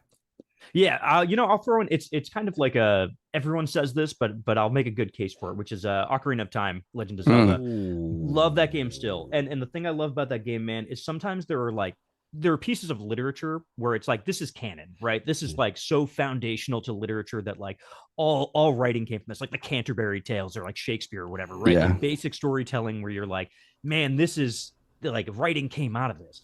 That's Ocarina of Time for gaming for me, right? Like that's the language, the foundational language for the adventure game, and like it feels so like timeless and iconic because of it. And I can still go back to that game anytime and just like really sink into it, and I feel its DNA in like every game, you know, like still to this day, like it's still there. So I always shout that one out, even if it's like, oh, I feel like people now are kind of like, oh, you know, Ocarina, oh, that's so old. And I'm like, no, man, like it's still got it. It's still the thing is, the through line for that. See, I'm a really old man. I just hit the big 5-0, right? So, and you talking about Ocarina, for me, I feel that way about Ocarina, but the through line for me goes even further back, right? For me, it's adventure. Right on the Atari. I don't know if you played the Adventure on the Atari. I know you talked about Pitfall, but Adventure, and then from Adventure, I go to the original Zelda, right? Because when I go back to the original Zelda, I'm like, it's that formula of like, here, this is kind of what we can do with its open world-esque sort of feel. And just this idea of discovery, and I kind of feel obviously like Breath of the Wild is to me that like the perfection of that sort of formula, but Ocarina is sort of that very sort of perfect middle ground where it is like tight storytelling. The world is large enough where it feels like you can truly get lost in it, and it's distilled down perfectly. And I really do feel like that Ocarina is that perfect middle ground of all of those things that we love, but in a package which today is still so digestible for any gamer, right? Because sometimes, you know, the open world stuff is just too much for certain gamers. Ocarina is just perfect. It really is. No doubt. And it defines so much of the iconography of what that series became like that jump from the 2D to 3D, and like how much of that like they kept, like even like capturing things in bottles and like just that little, like I have the bug in the bottle as a tattoo. Yeah. Everything about that kills Boy, me. It's about the that best. life. I love that. Lord Attic, our resident Zelda expert. How do we approve of Ocarina? Where are we at? Obviously, Ocarina of Time is the best Zelda game ever made. Do we approve of the dungeons? Because you are a very dungeon critique person. Do we approve? Oh, no, Ocarina dungeons are like fantastic. The best. You know what? I can even act like I haven't gloated on Zelda. You know I'm messing with you. Ocarina of Time for like a decade. Continue. He didn't bite. He's smart man. I'm sorry, Lord Jason. We got two more now. Two more. I will give a shout out to, I love this game so much, man. Final Fantasy VII Remake. Love the original, but man, Remake is such a big brain, galaxy brain remake, right? Where it's like, what if we made a remake, but it was like about remaking Final Fantasy VII, right? And it's like, how do we tie that into the idea of like destiny and fate, and like we're fated to retell this story, right? Like I think that's so genius, and I know it's like polarizing, and it's very polarizing. Like, I know some people just want the story retold, right? And I get that, but also like, man, like I love that they did something like meta with it. It's so cool. I'm kind of curious on your perspective, because me and Cog argue about this a lot. Oh Lord. Yeah. Do you consider, because I consider Remake a sequel. It's not a 7. It's a sequel. Yeah, man. I kind of do too. Cog considers it a remake. And it is the furthest thing from a remake you can get. Like, here's what I say. I always say that the word remake in that title is not like saying this is a gotcha moment. Remake. It's a gotcha moment. Like, yeah, it's like, no, this is a game about it's to get them to try you to play it, and then they're like, gotcha! This is the meta. This is the meta about remaking FF7. Yeah. It is, man. That's how I see it. But it is a remake in some way, but like I think it's more for me kind of about like, the artistic struggle of trying to like make something that people feel so passionately about and feeling like, it's destiny that these things have to happen in the plot this way. And I don't know, I know why people don't like it. Some people who don't love it, but I love it. And shout out to y'all, because I think earlier this year, you interviewed John Eric Bentley on the Playing with Purpose stream. Man, that was like the most joyous hour of like, man, so I sat there and I watched that smile on my face the entire time. What a cool guy, he's man. Awesome, man. Thank you for that. It was so much fun interviewing him, and just to see the passion and learning, about Barrett and the role and everything that he undertook to do that. And just proud to see him part of the circles also. Ryan, you look like you wanted to jump in during the Final Fantasy VII. Yeah, I felt you chomping. My one thing that I realized once Rebirth happened is Final Fantasy VII Remake is for the people who grew up on Kingdom Hearts. Like, it has a lot of that, like, it's not the thing that we're going to change it a bit, but we're going to make you, like, feel for it. Like, we're going to make you cry at thinking Goofy might die. Like, it's, like, that kind of weird thing that you can only get from Square Enix. And, like, I feel like they did that in a much mature way within Final Fantasy VII Remake. No doubt. 100%. Continue, Gio. Sorry, I interrupted you because it's a very polarizing subject. No, I like it. I like getting into it, man. My number one of all time, favorite game of all time, is Metroid Prime for the GameCube. Wow. Okay. I love that game. And I'll tell you, I'm someone who just like really appreciates like craft in video games, right? Okay. Just like all of the really specific, like getting into like world design and like art direction, all sound design, music. I love when a game fires on all cylinders, and can do everything.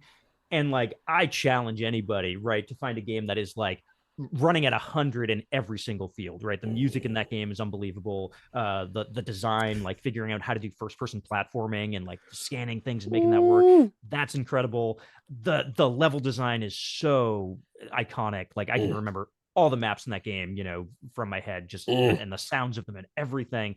And that game also like underrated as a piece of storytelling. Like I think we don't really think of sometimes Metroid as like a big story series, but like there's a lot in that and you have to look for it, right? And it really encourages you to explore and to read the lore logs and to understand what's happening. And that was like one of the first games for me growing up where like I really was like, oh, I want to know everything about this world. Like, I want to know what happened here. I feel like a researcher, like going through and going through. So like that game still sticks with me. And anytime I play it, and go back to it, and I'm like, oh, maybe it hasn't aged well, I don't know. Like, I went back and played the remaster that they did a few years ago, and I was like, it's perfect. It's even better now. Like, I can't believe it, man. They made the Don perfect game better. Utaku in the chat is like, let Gio cook. He's cooking right now. He's loving it. Always trying to cook, man. No, I love Metroid Prime, and if you haven't played it in a long time and haven't played that remaster, like, go back to it and just appreciate like the sights and sounds of that thing and just how that thing is constructed. And it's like, wow, man, like this is just no doubt. So Robert Kelly at Long Buzzer gave it that net in the building. He's like, he is cooking. He's cooking. They loving this. That's okay. Let's go. Lot of fans of this. So Lord Ryan, now obviously you've been through the gamut before. You've already had the top 5. So I know you're a man that is always prepared. So I'm gonna help you out. This is what you had last time you were here. You had Final Fantasy 16, which had Attic wanted to jump through the screen and choke you at one point, but we survived. We survived that. Last of Us 2, which King definitely wanted to give you a strong bro hug. We had a lot of Abby discussion. It was very, very important. You had Legend of Zelda Wind Waker. I would argue the best Zelda game. Oh, you outside with it. Okay. Yeah. Okay. You standing on business. For the core reason of just the inciting incident, I think is better storytelling. So Link going on the journey to save his sister, learning the world is what it is, and then becoming the hero is, for me, a better story trope than a tree told me I should be the hero. That's slander. That's slander. Wind Waker, in my opinion, Wind Waker still told a good story with dungeons, but still gave you the explorability that like Breath of the Wild and Tears of the Kingdom has. Right. In the same grid system as the original NES. Like, you can see like Breath of the Wild like starting to stir in that game. Donald Taco. He's like, Wind Waker's better than Ocarina. Oh, it's a Zelda Civil War going in the chat. Okay, I like this. Okay. And then you had number 2, you had Baldur's Gate 3. You had added that. Yep. That was right on timing, you know what I'm saying, around the release. And then you had Final Fantasy X. Yes. So has anything changed? Any additions, subtractions? Where we at? So top 4 is still the same. Final Fantasy X, Baldur's Gate, Wind Waker, Last of Us 2. So I still love Final Fantasy 15. 16, not 15. Right. 16. At that moment, recency bias definitely played a lot, and like you give me Attic is loving this right now. Oh, the prisoner of the moment. You walk away, but look where you are. It's still on the list of a lot of my favorites. Like, but like I'm a sucker for like a brothers. Like, oh no, the other 4 didn't go nowhere. It's just that one. Well, it's true. So my replacement for that is The Sims 4. Wow. As my number 5 game of all time. So I grew up a huge Sims kid. And like, for many, many reasons, like, to be able to like think about my life and like what the game allowed me to do, how silly it became. In the original one, if you don't believe in time travel, you've never played The Sims, because 1 hour is actually 8. That's just how things happen. You get home from school and then suddenly you look up and you're like, why aren't you in bed? And I'm like, I'm sorry, I was playing The Sims for an hour. They're like, no, you weren't. It's been all night. But what I've when the pandemic first started, it became free on PlayStation. So I picked it up and I was like, well, this is really awkward to play on controller. I will never do this, whatever. I let it go to the wayside. A couple of years back, I learned and just tested, like, oh, if I plug in a mouse and keyboard, does it still work? And it does on console. Did not know that would operate. So over time, like, if there were like really cheap sales, I get a couple of extra expansion packs. But like, I started to play The Sims 4 very differently than what I played The Sims, which was, The Sims for me was like, you build your family, you live with them forever until you max everything out, and then you take away the pool ladder, you light off fireworks inside the house, and you just see what chaos ensues. But I've been playing like multiple generations of like my family, and then like my husband and I are dead, but our kids are alive, and they have kids, and their kids have kids. My daughter married Santa's son. There's like a whole weird like mythology that just came out of it. But it's like, there was something really interesting and like about just exploring all the different options that the game has that you don't always do. Like, I always had a path of like, I start in the artist career, I get my creativity up, I paint a bunch of paintings, then you make a lot of money and you're fine. But it's like there's all these different ways and nuances that you can go about it, and that the game doesn't always tell you and become these really fun surprises. And like it is like it's my most played game of the year because it's like a thing I'll pick up and play for like a couple of hours, or like I can't sleep, so I'll play this for a little bit and then I'll turn it off and then I'll build a Christmas tree farm for my apparently like in-laws. Like it's this really weird like pseudo narrative that came out of it. But yeah, it's just it really stuck with me. The Sims has always been a franchise I loved, but it really disappeared for a long time. But what they've done with the franchise since then has been pretty crazy. No, that's awesome. And I love what you said. You know, for me, what always reveals it is when you realize how much hours you put in something, and you're like, oh, I've been living in this thing. That tells the truth. Like that's your heart right there. You always go back to it. Salute to you, man. Awesome list. And then the final bonus round would be and Ryan, you obviously you answered this before, so I'll stick with you first. Favorite console of all time and why? At the time you had the GameCube, sir. Has that remained the pillar for you, the GameCube?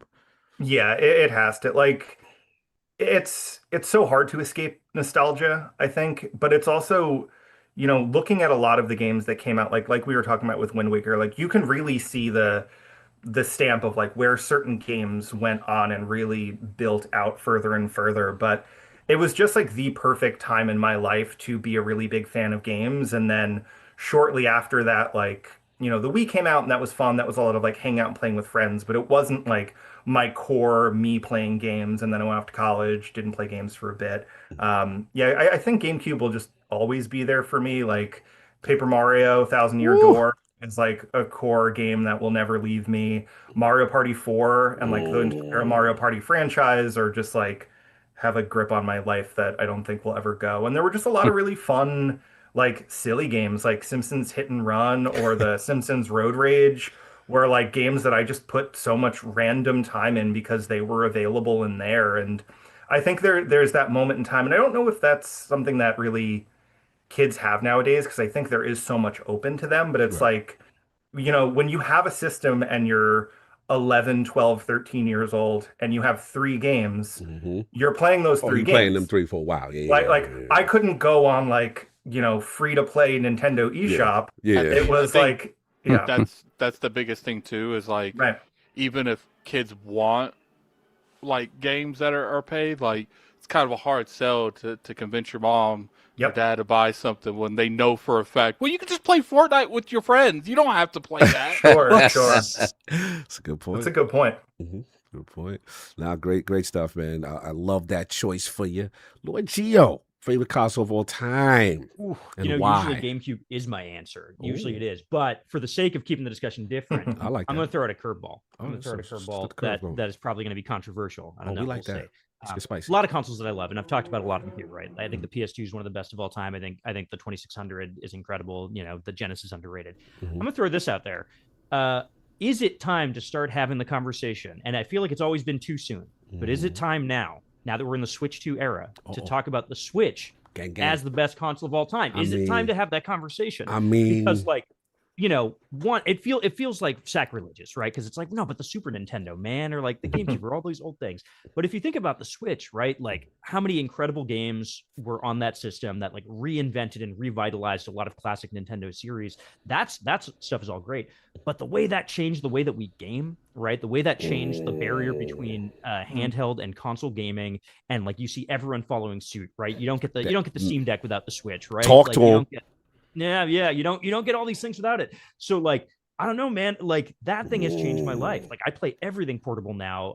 And that's largely because of like a console that reimagined what a video game console is in a way that like fits the modern world, right? Like it fits people's lifestyles now, where people are on the go so much, or just busy, you know, you just want like 5 minutes to have something, you know, great for parents, right? Like having this thing that you can just kind of pick up and sit down with.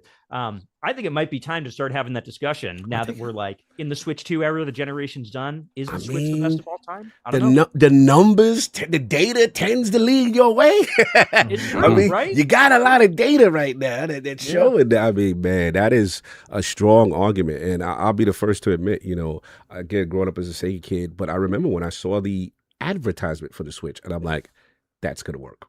I was like, I know the fact that, it's portable, but then you can dock it, you can do all this stuff. And with me, but as much as I know, I have this discussion as far as first party, Nintendo's iconic franchise, we get that. But it was so cool for me to see them expand and third parties and indie games and stuff like that. I'm like, all right, this is cool. And just how, the ingenuity they use with the device, I think it's super cool. So look, man, I mean, I ain't gonna hold you, G. That's strong. That's strong. Oh, the chat is going crazy right now. Donna talking. This guy, they like bring you back everywhere. They loving this Switch talk right now. Yeah, they loving this, man. It's like 10 years from now, this would be like the common opinion. Like maybe it's a little too soon for now, but I'm throwing it out now. It's the meme. The Back to the Future. Like your kids are gonna love this. The original Switch, like, maybe 1-2 years, little light on games, but besides that, like, it wasn't even just years. Like, almost every month they were releasing stuff for their console. Like, Insane. Nintendo, when Nintendo's got stuff going, they have the best output in the industry. Like, they just do. Nintendo, man, absolute beast. And then one shout out to Sav and Attic. We, obviously we just came from our road to Tokyo. We're out there for Tokyo Game Show, and just in Japan in general, made a vacation out of it. We didn't realize the impact of Nintendo until you're on the soil, and you go, wow. Like the other platform holders, it's not even close how much. Like we got off the airport, Mario and things were greeting us from Nintendo. We were like, what is this? What is this world we're in? Like, because it's so cool. Like we're, obviously in America and, you go to New York and, you got your advertisements for clothes and like, no, there's Mario's there. There's, what I'm saying? Like there's all in Pokemon. It is amazing to see how much it is ingrained in the culture. And I think that is like super cool. But yeah, strong choice there, Gio. As far as you, Lord Ronald, your favorite console of all time and why? So, like I said, I've never been a console purist. I pretty much bounced to whichever one that was like modern in like the early 2000s. But I won't forget the impact that my first Xbox 360 left on me. Like it's what made me a gamer. Like just having not only Xbox games, but stuff on Xbox Arcade, having that was, well, people had like the Wii Shop or other things. I had the Xbox Arcade. I had Xbox Marketplace. And did you mess with that State of Decay back in those days, or you remember that? Or any other specific arcade games you remember from that? Because they had some gems back then, man. They had a lot. They had the Impossible game. Yeah, the Impossible game. One that sticks with me is the Scott Pilgrim versus the World game. That's what got me into the movie and like got me into the comics. It's a great, like, all around, just sit down with some friends, classic beat 'em up. It's like one of the first beat 'em ups I played. And, it started an era of like online play. It's a lot of the lobbies were they toxic? I mean, men were raised. Men were raised in the lobby, man. Those are the days we did the voice chat and you encountered all walks of life and conversations that made you a better kid. It's about the connection at the end of the day. It's all about the connections, the people you met along the way. Never mind your KD or anything. You lost the match or something. You always met good people. Interesting people. Shout out to the 360 lobby. Shout out to the party chat. But I'm sorry, continue. I interrupted you. But yeah, that's 360 for me. Well, good all-around console, sturdy as heck as well, because like I said, I dropped mine so many times, but I could still play it, and it was refurbished. I got it refurbished. Okay, I was about to say, how did you survive the red ring? I was like, you dropping that, you survived the red ring? How do you do this? Hopes and prayers. Okay. So you got the refurbished. You had to deal with that life. You know what I'm saying? Like people couldn't leave, like be without their 360. Some of those, right? Yeah. We couldn't be without, because if one went down, you set that one. You had the next one up, ready to go. Yeah, I never I sent mine away. Cool. Bet I'm going right to the store to buy another one. That may have influenced the sales and the sticky nature of the active user base. Now, salute to you guys. Awesome choices, man. Again, Lord Ryan, Lord Ronald, Lord Gio, Lord Ryan. absolute pleasure. New York Video Games Critic Circle here, man. And just, Lord Ryan, just where can they find people? Last thing before you get you guys out there, where can they find you? What can they do to support? You know what I'm saying? Obviously, GG Fest Game, all this great stuff, man. Let's plug you guys before you head out. Yeah, I mean, the easiest place to get info, you can follow us anywhere on social media, Twitter, Blue Sky, Instagram. I think, Ronald, you're working the TikTok a little bit too. All at NYVGCC. If you want to attend the awards, there are ticket links all over there, or at nygamecritics.com. If you want to donate, you can go to nygamecritics.com/donate. And if you cannot attend in person but want to see what we're doing, we're on YouTube and Twitch, also at NYVGCC. Yeah, so we'll be streaming the award show on January 18th. GG Fest is January 17th. That will not be streamed to the public. That is for attendees only. So, Gotcha. you know, if it sounds like something you want to be part of, get those tickets now. We are closing in on, you know, the final sales. So we're excited to have everybody. We're 1 week out. It feels crazy. Out. Yeah, man. I can't wait to see you. Got to put the links in the chat. Obviously, the Critic Circle socials. They got the Critic Circle to donate. Again, for those who are not in the New York area, they just want to contribute to this amazing programs that we're doing. And then, obviously, for those who want to attend the GG Fest, I got the Eventbrite in there. Just put that in there. Go check that out. Go support, man. Great stuff. And then, Ryan, again, you specifically, where can people find you? You can find me mostly on Instagram. I have Twitter and the others, but I fail to use them well. But everything is Mr. Ryan OC, MRRYANOC. You'll mostly see pictures of food and or my dog. So. Salute to food and the dog, no doubt. Lord Geo, where can the people find you? What you got going on, sir? Yeah, man, you can find me mostly on Blue Sky these days at Mario Prime. That's my handle over there. Name, Mario Prime. Yeah, I know. Is that a Metroid Prime and Mario combo thing? Yeah. Okay, exactly. I figured that when I was like, I probably made it in 2002 when Metroid Prime came out, and I'm obsessed with it, you know, and I was just like, I like the way it sounds, I'll keep it. So you can find me there, Mario Prime, and you can find my writing about video games on Polygon.com. Salute to Polygon, salute to you and all the things you're doing. I'm going to put your socials as well in there. The Mr. Colantonio right there. Boom. Go check him out. And then last but not least, the young legend, Lord Ronald.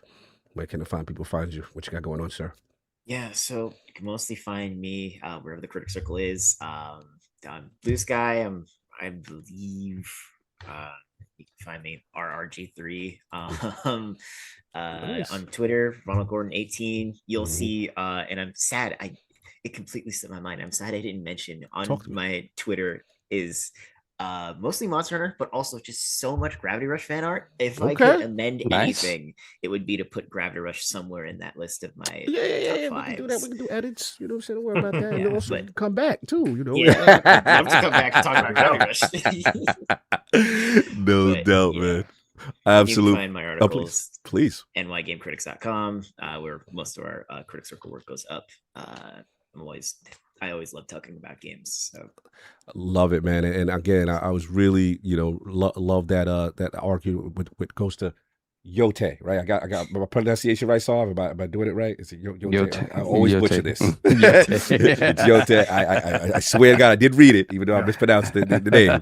But that's what Erica Ishii says, so that's how I say it. I agree. Yep. No, salute, man. You killed it with that, and I just loved, reading about your appreciation for that. How you like the weapon switching. You know what I'm saying? That was one of your favorite things. I was like, okay, he's really getting into it. And the hours, that you put in said that you enjoyed your experience. So salute to you on that. Again, New York Video Games Critic Circle, an absolute pleasure. Thank you so much for your time and the realm. It's honored to be a part of it. Lord Attic, any final words for Lord Geo, Lord Ryan, and Lord Ronald before they head out? Yeah, one thing I appreciate what you guys do is I feel like this industry is way too Western based, like way. I would literally say for the rest of the podcast, way if I had the time, way too Western pace. It feels like if you want to do anything in this industry, you got to live in LA or you got to live as close to LA as you possibly can. And what I like is like you guys are bringing more attention. It's like, okay, we can still have the LA stuff, but we have plenty of stuff that you could do on the East Coast too. Like, it don't have to always be in LA. It's like it's unfair that Eastern content creators and Eastern people that are in the industry at all have to go across the country every year, and there's never any middle ground with these people. Like, Very passionate discussion from you. I see we've evoked a lot of passion about the West Coast. Oh, wow. No, what I feel you, man. He talking from the heart. He talking from the heart. Salute to you.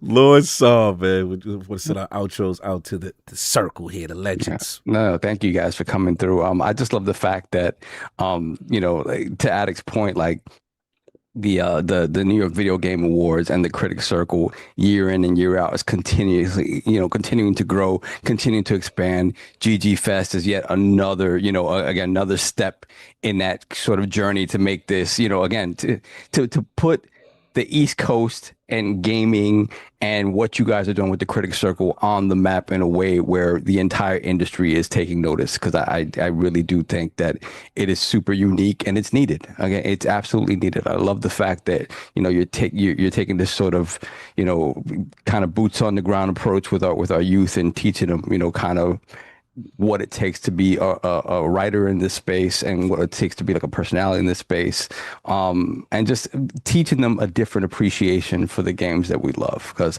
I feel in a lot of ways that my young kids today, they're gamers, they love gaming, but there's certain games that they just stick to. And for me as an old man, when my nephew doesn't want to play Red Dead or something like that, I'm like, oh man. You're killing me, man. You're killing me. But oh man, yeah, there you go. Yeah. But yeah, I just love what you guys are doing. I love the fact that it's expanding every single year. It's amazing. No doubt, man. Absolute pleasure. I'm looking forward to seeing you gentlemen. And next week I'll be there Saturday. Hopefully you can pull up, get my hug and handshake on, and enjoy some video games, man. Absolute pleasure. Thank you guys so much. New York Video Games Critic Circle in the building. Much love. Enjoy your Sunday, gentlemen. Peace. Thanks, everybody. No doubt. Right. No doubt. Guys. All right, Solve. Let's get these super chats while I'm waiting. Righty, let me see where we're at here. Let me see. We have the Iron Rook, member for 9 months, Lord Bronze. My ILP membership is now as old as a full-term baby. That's great.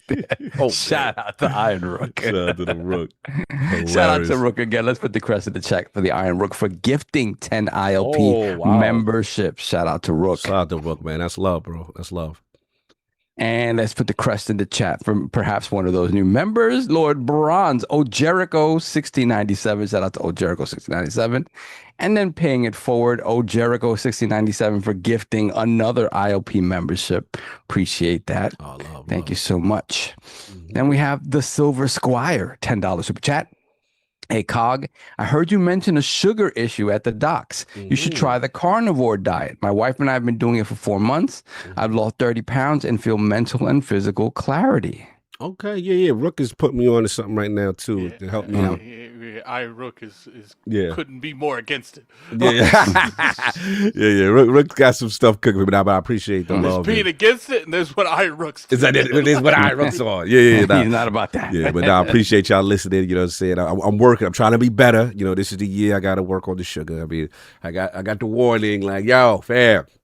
You're not there yet, but if you continue on this path, you know what I'm saying, you're going to be in a place, you're going to be in a zone you ain't going to be in. So I said, all right, I got to start working on it. So appreciate y'all listening. And then, I got to make the adjustments this year. The sweet tooth and the dessert stuff is rough sometimes. Thankfully, besides because I do have like a soda thing, I've never really been like a cake or like a sweet tooth person in general. Like, I don't know why. It's me. I can have like a perfect healthy meal. I can have that dessert. I've never been that kind of person. Like, when I went on dates and stuff, like she'll get she'll feel bad because she's eating dessert and I'm not. I'm like that. I just never crave that stuff. I just don't. No, shout out to Tom. I said King feeling that targeted. He couldn't make ILP. Listen, man. Shout out to Tom. We had a fire Lords After Dark with the legendary Tom Henderson. That is coming soon. Yeah, it was some payback in that episode. Really? Yeah. I had to get him. He was popping off last Sunday. He felt good, rightfully so. He had Jazz in the building, but I had Tom. And it was up. Yeah, To bring him back down to earth. Yeah, it was up. Carl definitely wrote the script out. I had to make sure everything fell in line how I wanted it. He wrote King into a box. Yeah, it was great, man. So go check that. Yo, if y'all listening right now, please go check us out for that Lords After Dark on the Insider Gaming app. I'm going to put the links in the description. Go check that out. It is super cool. You got on your Google Play, your Apple Play Store, putting that links in there right now. They got good content. Also, shout out to the team, man. Some really good interviews. They had your boy from KCD. What you call it? Not Sir Hans and them. Henry and interviews. We doing this. Nice. Yeah, so check that out. There's a lot of good content in the premium tier, and of course the Lords are there every week with that Lords After Dark with a little more nuance and a little more looser. You know what I'm saying there. So go check that out if you want that type of content for the Lords. Funny is you could tell that Saul be censoring himself with these no cussing. Just because Cog asks him to, because he'd be the first person to be loose in that thing. As soon as I got the green light, I'm like, yeah, I'm done. Listen, I'm going to be perfectly frank with everyone. I agreed with this when we started podcasting. I am now at the point I think we just need to be ourselves. OG Gamer kicking in? And ourselves, including Cog, are very foul-mouthed individuals. Why I gotta be very foul-mouthed? Don't let him fool you. I could be loose when I need to be loose, for sure. He ain't lying. I could be loose, but I don't sound very foul-mouthed. It's all good. Salute to y'all, man. I mean, when you're young, you curse for no reason. Just because you can. It's just exactly. Now we curse when the moment requires it, sure. Yeah. But when you have certain conversations, the moment requires it a lot. So, no doubt. Shout out to DJ also in the chat. He said no Shamrock shakes. Yeah, I got to chill on them Shamrock shakes, man. It's too much. It's too much. But anyway, shout out to Astro Paradise too. He said, "Loose in what way are you messy?" Oh wow. Anyway, let's move on. Before he make a GIF. Hollywood rules. $5 super chat. Happy Sunday to my NYC West Virginia cousins. Bros, have a great show. Sav, great to see you back. Thank you, brother. Cox sending good vibes to the red and gold. NYC game events. Love to see it. Yes. Much love. Go support, man. Make sure y'all pinned it in the chat. Even if you're not from the town, just want to donate to a good cause, man. It's super cool for video game development and journalism for the youth. Mm-hmm. Then we have the Iron Rook once again. $5 super chat. Armored Core 4 is the GOAT. Criminally underrated. Shout out. Shout out to them. And then we have Iron Rook once again. $5 super chat. Put my write-up on the carnivore diet in the Discord. # health is wealth. He's got a lot to say. Yeah. Then we have Cody Brahman, 5247, $20 super chat. Xbox said they had 2 games, many to fit in one direct. They had 2 games, I guess 2 games too many to fit in one direct, yet this direct has the fewest. Do you believe there will be a second one before the showcase? If so, what 3 games would be there and what would be the showcase direct then? We're going to talk about it. It might be some secret games, and this current one is what I'm hearing, so we'll talk about it. Then we have Gold Shell, $5 super chat. Green tea and B vitamins boosted my metabolism, helped me lose 70 pounds. # health is wealth. Salute to the Lord. Salute. No doubt. Go show, no doubt. Now, we did have a Patreon. Dip down if you're in there. I'm going to save your Patreon question for next week because you did include King in the second part, and I want him to get those bars that you put for him. So we go save that. But it was a good question, and we will definitely take care of that. But we're going to get into this topic, man. And actually, I'm glad Sav is here because he got a chance he missed out on Lords After Dark, our discussion on this topic. But GTA 6, man. GTA 6, the streets are talking, Sav. They are talking pretty much initial. Oh, hold on. Let me get. There's another super chat that came in real quick. Yeah, we have a Silver Squire $5 super chat. Kids these days need to experience lobby chat. Cuss away. You saw Ronald brought it up. Yeah. Make men and women of them. Facts. Exactly. I'm calling them Call of Duty lobbies, boy. Listen, man. Bruh. Vince Zampella made men out of all of you with those Modern Warfare lobbies. But anyway, so yeah, looks like there was a show that Jason Schreier was doing in reference to discussing GTA 6. So I'm just going to give you out a TLDR. So first, the last he heard was the game was not content complete. He believes it's really hard to say now if the game will release in November. He doesn't think anyone at Rockstar is 100% sure they'll make it. He said the release date feels a little bit more real than fall 2025 or May 2026 did. He said developers are still finalizing missions, adding stuff, and deciding what makes it into the final game. He said he hopes they're done with that soon so they can start the bug fixing phase. Rockstar can't settle on anything less than perfection as the stakes are very high. The entire stock of Take-Two lives or dies on this game. They would rather let the game slip again than release it in a compromised state. Take-Two's fiscal year ends in March 2027, so they have a little bit of buffer if they still want to release the game in the same fiscal year. And he says PlayStation is the main platform for the game, Forte and King, and Sony is planning its entire lineup around it. Now, Jason did come out with a statement kind of sort of refuting, but not, because I was just getting a little flack that people were purporting like it was definitely going to be delayed. And he was just saying, hey, he responded to the article at the Rock Paper Shotgun saying that, hey, this is a complete misunderstanding of what I said. He said I wouldn't be shocked if it came out. And he said he wouldn't be shocked if it does come out following the same delay pattern of Red Dead Redemption 2.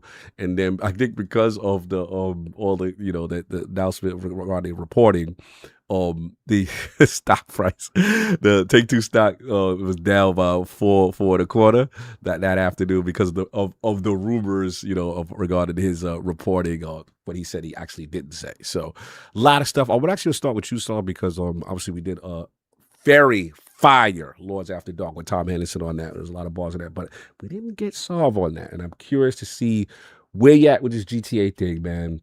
Potential delay, the impact, and what does it affect if it is?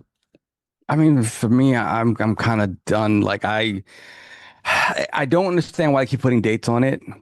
That's just weird. Like if you put a date on something when you're pretty damn certain, this thing already got delayed from whatever they gave a general sort of season it was going to come out in, and then they gave an actual date.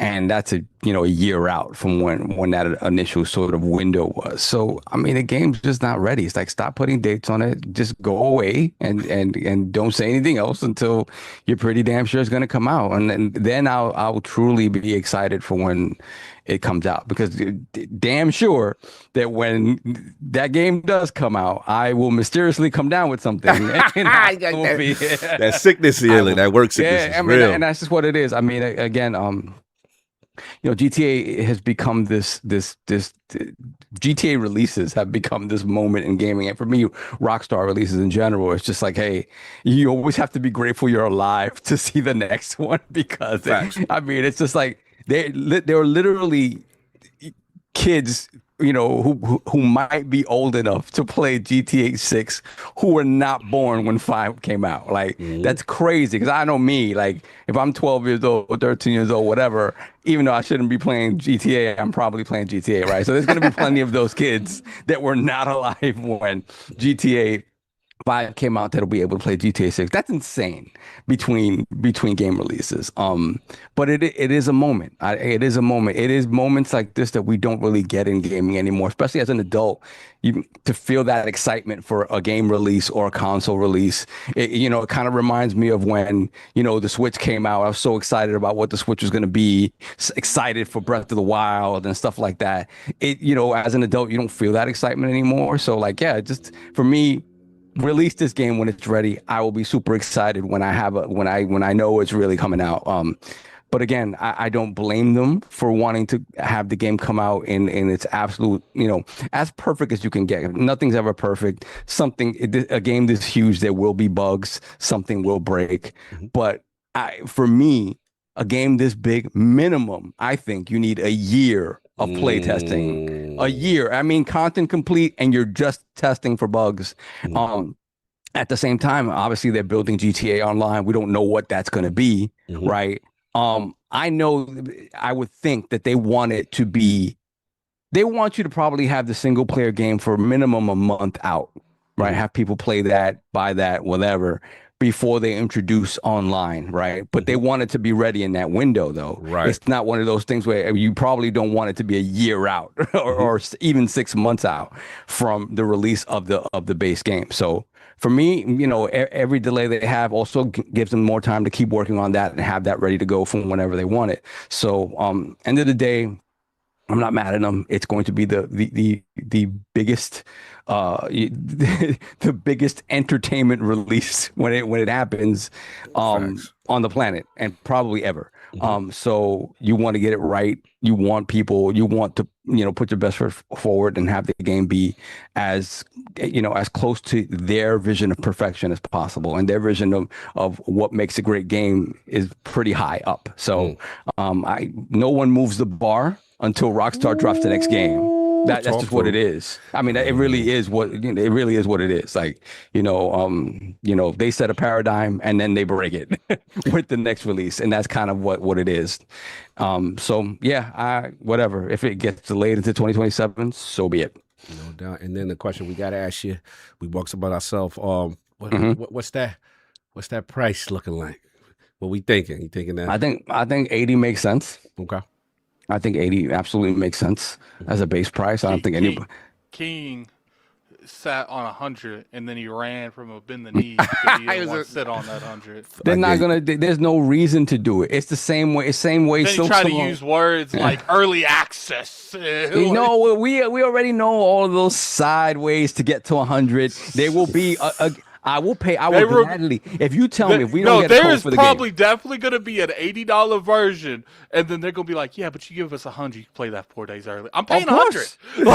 I'm paying $100. It'll be $100 for me. 100%. No, for me. For me, it'll be whatever. It's going to be 100 for the majority of the industry. If we exactly, that's the thing too, because it'll be, if you tell me 120 gets you 4 or 5 days early access, and we haven't been blessed with a code, best believe GTA 6 is going to cost $120 for me, and it doesn't matter. Like, it just is what it is. And to your point, I think the majority of games and the industry and fandom is going to pay that money to be playing that game early. You're not going to have that game out in the streets, and I'm waiting. I don't want to pay that. No, you're going to pay that. No, it's real. It's real. You know, I guess the thing is, because, you know, like you said, people are going to pay that when it drops out. I guess the thing is, like, but do you? Gotta let you finish. I'm sorry. They don't need it though, right? Like, if you look at a Silk Song, right? Silk Song could have easily been $30, and nobody would have blinked an eye. They said, "Nah, 20. Here you go." Yeah, and we're still eating. And eating good. So I think Rockstar and Take-Two know that they can easily sell this for 80, the highest that the industry has accepted at this moment, and not even 100% accepted. There's people that's ran away from that $80 price tag because they tried it and it didn't work out for them. But, you know, the funny thing, even with that situation going on, GTA is not that game. They can easily get away with $80. And they know we charge you, like someone said, 120. I wouldn't be surprised if they charge you 120 for early access. Because here's the thing, like, they know they can get extra money just from letting you play that game 3 or 4 days early. It could be 10 minutes early. People paying it. Early access. They're gonna do it. They ain't gonna have no self-control. Donna Taco says, if I was Rockstar, I would sell the campaign for 70, online for 50, and role playing for 50. What's RP? But I guess role playing. No, our role playing is like GTA Online on steroids. Right, like, it's a role play. People can be NPCs. Role play is it's wild. People be drug dealers. Role playing as drug dealers, and then other players will pull them over, acting like cops. And then you got to remember that whenever the game launches, a year from then, they get the second zeitgeist. Oh, double back, baby, spin the block. PC. And then again, wherever that window falls, right? if that's really close to well, if it's close to a new console launch, right, which is kind of what we expect, you're going to get the upgraded version. So you're tripling down on this, right? It's they know this cycle. They're not worried about making their money back. So when you're not worried about making your money back, take the time that you need to put the product out and have it in the best state possible. I'm not gonna even think about you anymore. Now, I was excited. I'm like, oh my God, November, finally. Yes. And then when I heard this, I'm like, all right, I'm gonna put it away. Let me be excited about the stuff that I know is coming. That you know is coming. And forget about it. And then if they decide, hey, it's coming, it's ready, bet, I'm gonna be excited. What about what Don said? Could there be a Switch 2 triple back? They could. And that would be fantastic. I will say Resident Evil Requiem. I don't know the difference between the two. I don't know how much difference Requiem is going to be like performance-wise. Because you could say you lied about, it's a big world. Take-Two and Rockstar are really good at optimization as well. I don't know if it's possible to run on the Switch 2, but one thing I will say is I didn't think Resident Evil Requiem was going to run that good on the Switch 2. And they caught me off guard at Tokyo Game Show. I'm not gonna lie. Exactly, and we'll see how the game runs on a Series S. That'll be an indicator of how well, kind of a ballpark figure of how it will run on the Switch 2. So yeah, if it's serviceable and definitely playable on a Series S, which I believe it has to be, right? It has to. You can't. To me, right? And they said the primary platform PS5. That makes sense. Yeah, about that. PS5. I knew that. I wasn't playing this game on anything other than a PS5 Pro, unless all of a sudden they decided we're gonna release PC Day. I was told by others on the panel that that Xbox is going to have the marketing and they're going to I guess I'm a 2%er. I guess I'm a 2%. Some people 98. I was also told that Spider-Man and Wolverine was coming to PlayStation 4. So. I mean, let's think about that now that we for a fact know, for a fact. The place. I mean, it was always a fact. It was always a fact. Listen, for those of us that want to live back in the GTA 4 days, when they thought they were competing when Xbox had the marketing and we got Ballad of Gay Tony and all that was fantastic. Amazing. Lost in the Damned. Amazing. Battle Gate Tony. Amazing. Fantastic. The days of yore passed.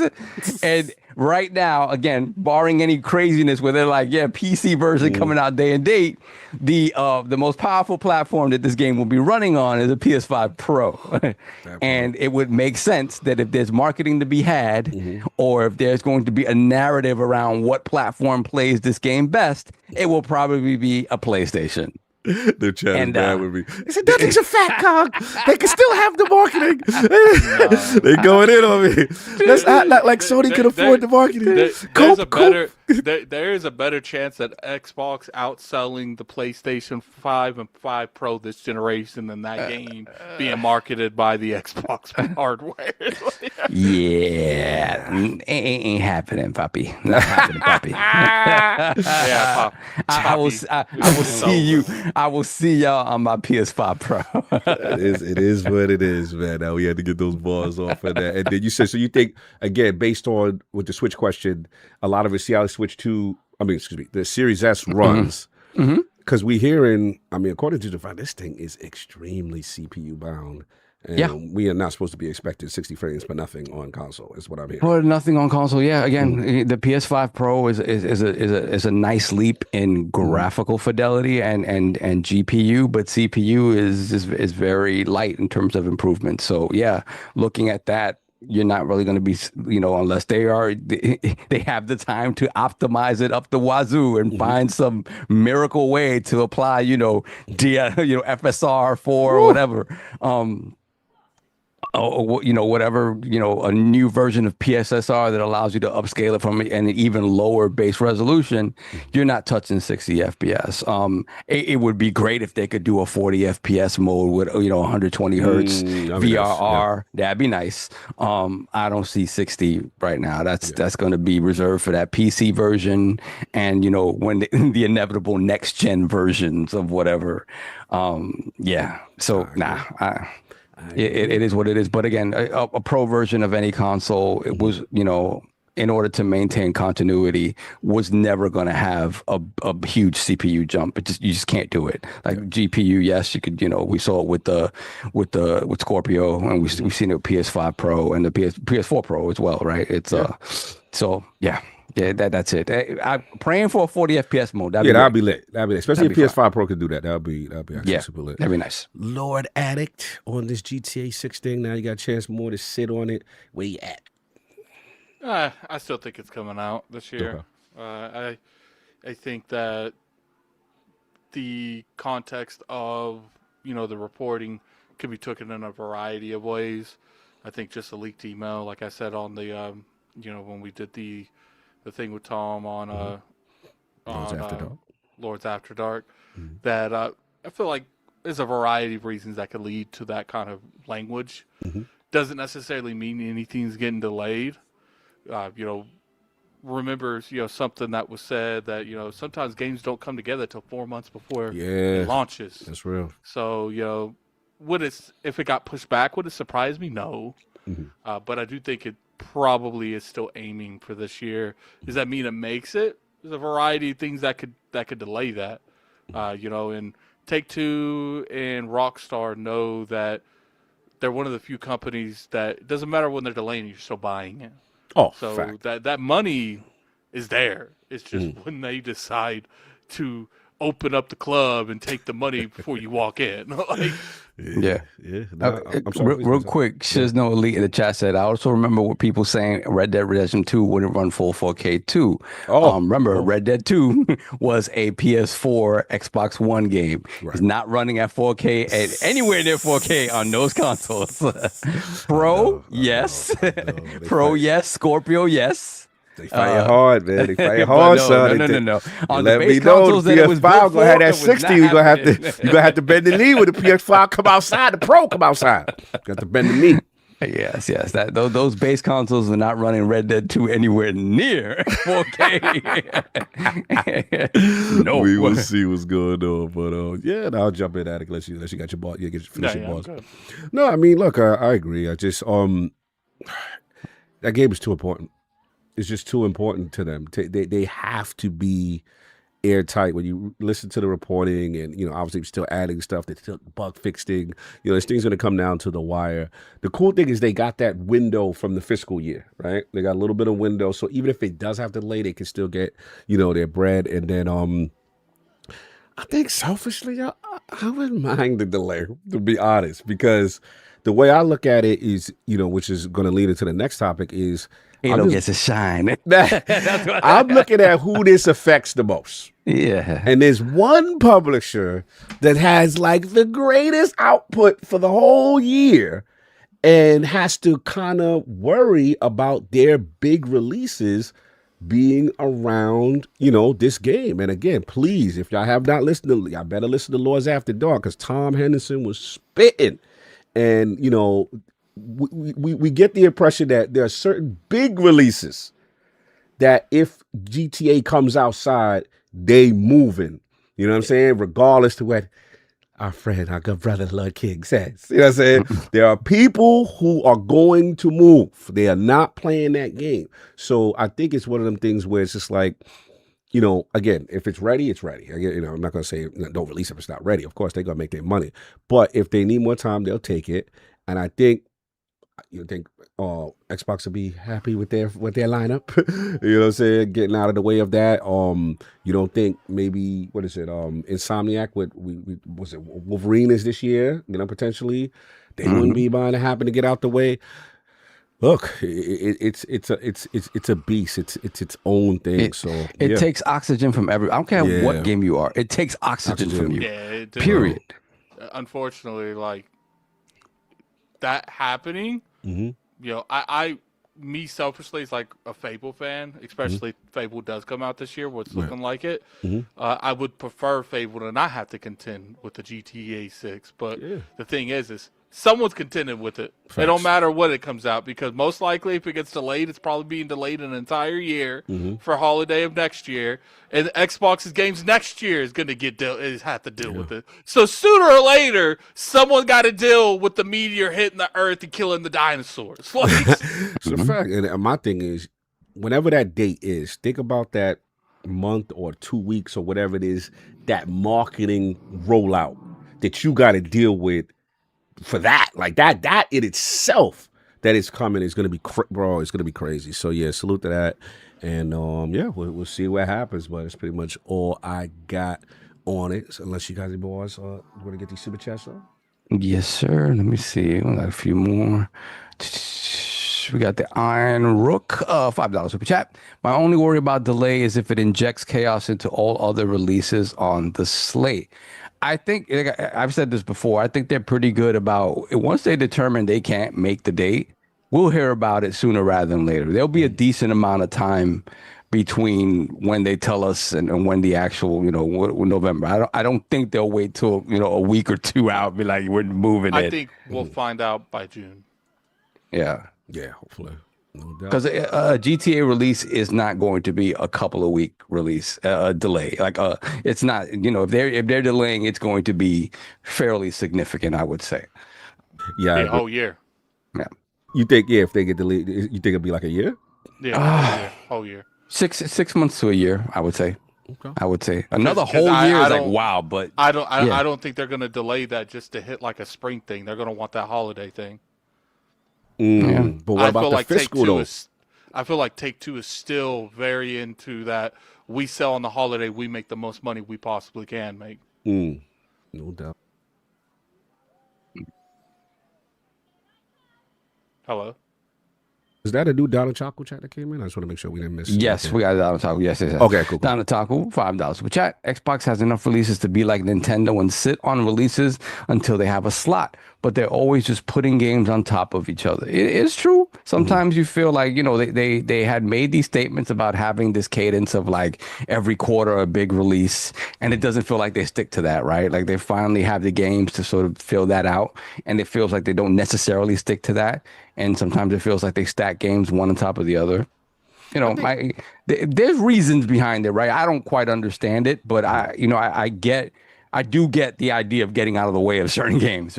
Beyond that, though, yeah, again, the internal workings of how they determine what comes out when is kind of whatever. I don't necessarily understand that, but yeah, for me, I would be like, hey, give all of your games as much of a chance to breathe and shine, and don't put them one on top of the other. I don't think, hopefully, that they will ever do another, Halo Infinite, Forza thing back again. to back. Yeah. Yeah. No, I agree. I think historically, me and Maddie call it like they call the shotgun blast, where it's like everything all boom, boom, boom, boom. But I felt like the last year, specifically, last year, 2 years, like they were more at the top of the year. You had your Vows, your South of Midnights, your Dooms, and stuff like that. I think they did a better job of like the more recent year they have done that. So they got a lot of stuff. We'll see, as far as what actually comes out as far as the cadence. But yeah, you got to look at that napalm bomb, and when that joint is jobbing, you got to see what's going on with GTA. So. Yeah. We got James Thomas, 2410, $5 super chat. So y'all believe PlayStation will outmarket its own game for GTA and kill Wolverine? I think kill is a strong word, as they know where the real money is and it isn't in their first party. They'll just avoid GTA and promote both of them. Yeah, if that is the case, right, and they do have the marketing and GTA rights. is definitely more money than they'll ever make from Wolverine. Exactly, 100%. They won't kill their own game as a result of it. But if they do have the marketing, because I'm of the mind also that might not even be no more. They don't need it. Right. That could be. Nobody, like Rockstar doesn't need it. Right. Take-Two doesn't need it. I mean, another extra bag. I'm sure, like the suits. Yeah, I do Take-Two. think there will be marketing. These companies are in the business of taking free money. The words from the Jason Schreier report is PlayStation is the main platform for the game, and Sony is planning its entire lineup around marketing. Right. So again, if they're planning their entire market, lineup around it, Wolverine will not come out in a space. Luda's not gonna be there. They ain't gonna be back to back. They ain't gonna Battlefield. What is it? 1 and Titanfall 2. And Titanfall 2, that's not gonna happen. You know, they have the inside track there, so Wolverine will not be anywhere near GTA. But I do agree. Like if it is pushed out of the year, that in terms of Xbox stuff, particularly like specific date, associated stuff like Halo gets to breathe without worrying and stuff like that, and games like this that were absolutely. Like I said, I don't care how good your game is. I don't care how exciting it is. It's going to take oxygen away from it no matter what. No matter what. It just is what it is. That's what GTA is. It has become this once every now generation and a half, 2 generation event type thing that, it just is what it is. And if it's good, oh my God, forget it if it's good. I don't think they were going to kill their own game if they have the marketing. Will they say no to the GTA marketing as a result of the first party? No, never. No, They're not going to do tell that. Insomniac, I need this to come out this day. And that's it. Like, I don't care. I'm willing to bet you that they would be more willing to let that game come out a little hot before they're willing to compete with GTA. Yep. It's okay if it's a little hot. Can it beat GTA? It's gonna be real out these streets. We all caught up. We are all caught up. Let me see. Yeah, that was it on Super Chats too. All right, no doubt. Let's get to the last one. This is the big one. A lot of y'all patient waiting for this one. Y'all want to know what we felt about this. Got some reading to do. Shout out to the Xbox Wire and the Developer Direct, the announcement, man. So we want to talk about that, and obviously Xbox plans in 2026. We'll start with the Xbox Wire announcement. Let's get a taco right quick. He just threw one in real quick. Okay, we're down on taco. $5 Super Chat. Nintendo could drop a new Animal Crossing on the same day as GTA 6, and it won't be. We gotta fake. shut his mic. We gotta shut his mic. He's doing too much now. I kind of agree with him a little bit on that perspective. I don't think the vast majority of people that's buying Animal Crossing are probably going to play GTA. There will be some cross streams, obviously, but I think the vast majority of people that play Animal Crossing probably aren't even allowed to play GTA. If I am a suit at Nintendo, no, you don't do it. But I'm just saying, why would you? It's like what was that mafia movie where the boss, like they just got convicted in jail, then they went to the back of the courtroom, and they were at casino. They're like, we think Ace has always been a good thing. Yeah, I agree, but why risk it? Why risk it? Exactly. At least that's what I think. You put your chest out there, you're gonna get shot in the face. You better stop playing. Leave GTA alone. Get smoked out here. I don't care who you are. Alone. You get smoked out here. Get your boot smoked. Tom Nook, go that way. Go that way. Walk the other way when he comes down the game block. probably wouldn't get hurt huge from sales, but would get hurt from just being in the point of conversation. Because I can assure you that GTA and Animal Crossing coming out the same day, no one's talking about Animal Crossing. It still will sell, but the amount of people that's going to talk about GTA is going to just keep stomping on Animal Crossing. It's never going to get in the algorithm. Again, not saying they're not going to do good at all, but what it could have done if you'd have just walked the other way, just keep your head down. Keep your head down. Don't even look at that dude because you know when he come outside, you know what it is. Oh man, the Super Chat still covered it. Jesus, they all right, we got God Emperor Sofa King, member for 13 months with bronze. I'm not saying it's going to. What if GTA 6 launches in the state that Cyberpunk launched in? Does Take-Two survive that in this current climate? See, yes, they do. You know why? Because gamers don't back up what they say. Facts. They don't back up what they say too. We always think about the conversations we have here and we forget that it's an echo chamber, and the vast majority of people don't pay attention to any of this stuff, don't know that it's happening. So the game would come out hot and people be like, oh, it's a little buggy, whatever, but GTA 6 is out. It's not going to affect sales. We're going to have conversations about it for weeks on end on podcasts just like this. And at the end of the day, it's not going to matter numbers wise. It's just not. They're gonna complain, but after everybody done bought it. Exactly. And that's the thing. That's the thing. The revival of Cyberpunk and the comeback story is only relevant to people like us that really pay attention. That's a good point. The person that bought Cyberpunk day one, maybe even on an Xbox One or a PlayStation 4, was probably okay with it. Who knows, right? Who knows? God bless. And that's just the reality of it. So we got to remember that these conversations and sort of the things that shift actual sales are probably not being determined by people like us. It's just not. Chats are covered, Don, and Game Forte in there. We got Forte, $5 super chat. Lord knows if they delay it again, I might move out of my house. Ever seen a scorned woman before? That would be wife. Please release this year. Shout out to Forte. Hilarious. Forte is not happy. She's like, she need that GTA 6 out. Then we have Forte, I Don sent you the again. link, by the Don way. is still in the streets. Then we got Don again, $5 super chat. Devolver Digital is dropping the game on the same day as GTA 6, and that game will sell even more because of it. What game? Whatever, B. You think so? All right. Let's see how that work out for you. Let's see how that do for you. GTA is so gigantic. Mhm. I wouldn't be sure if other industries are like, nah, we can't release that movie out Bro, day. That's we GTA. spoke to devs that were like, God damn it, Hollow Knight. Why did you do that to us? This was Hollow Knight. Devs that aren't indie devs. That's not Like- any big time. Damn it, man. Damn you. Once it, bruh. Cherry. GTA gonna smoke their boots. You crazy? Anyway.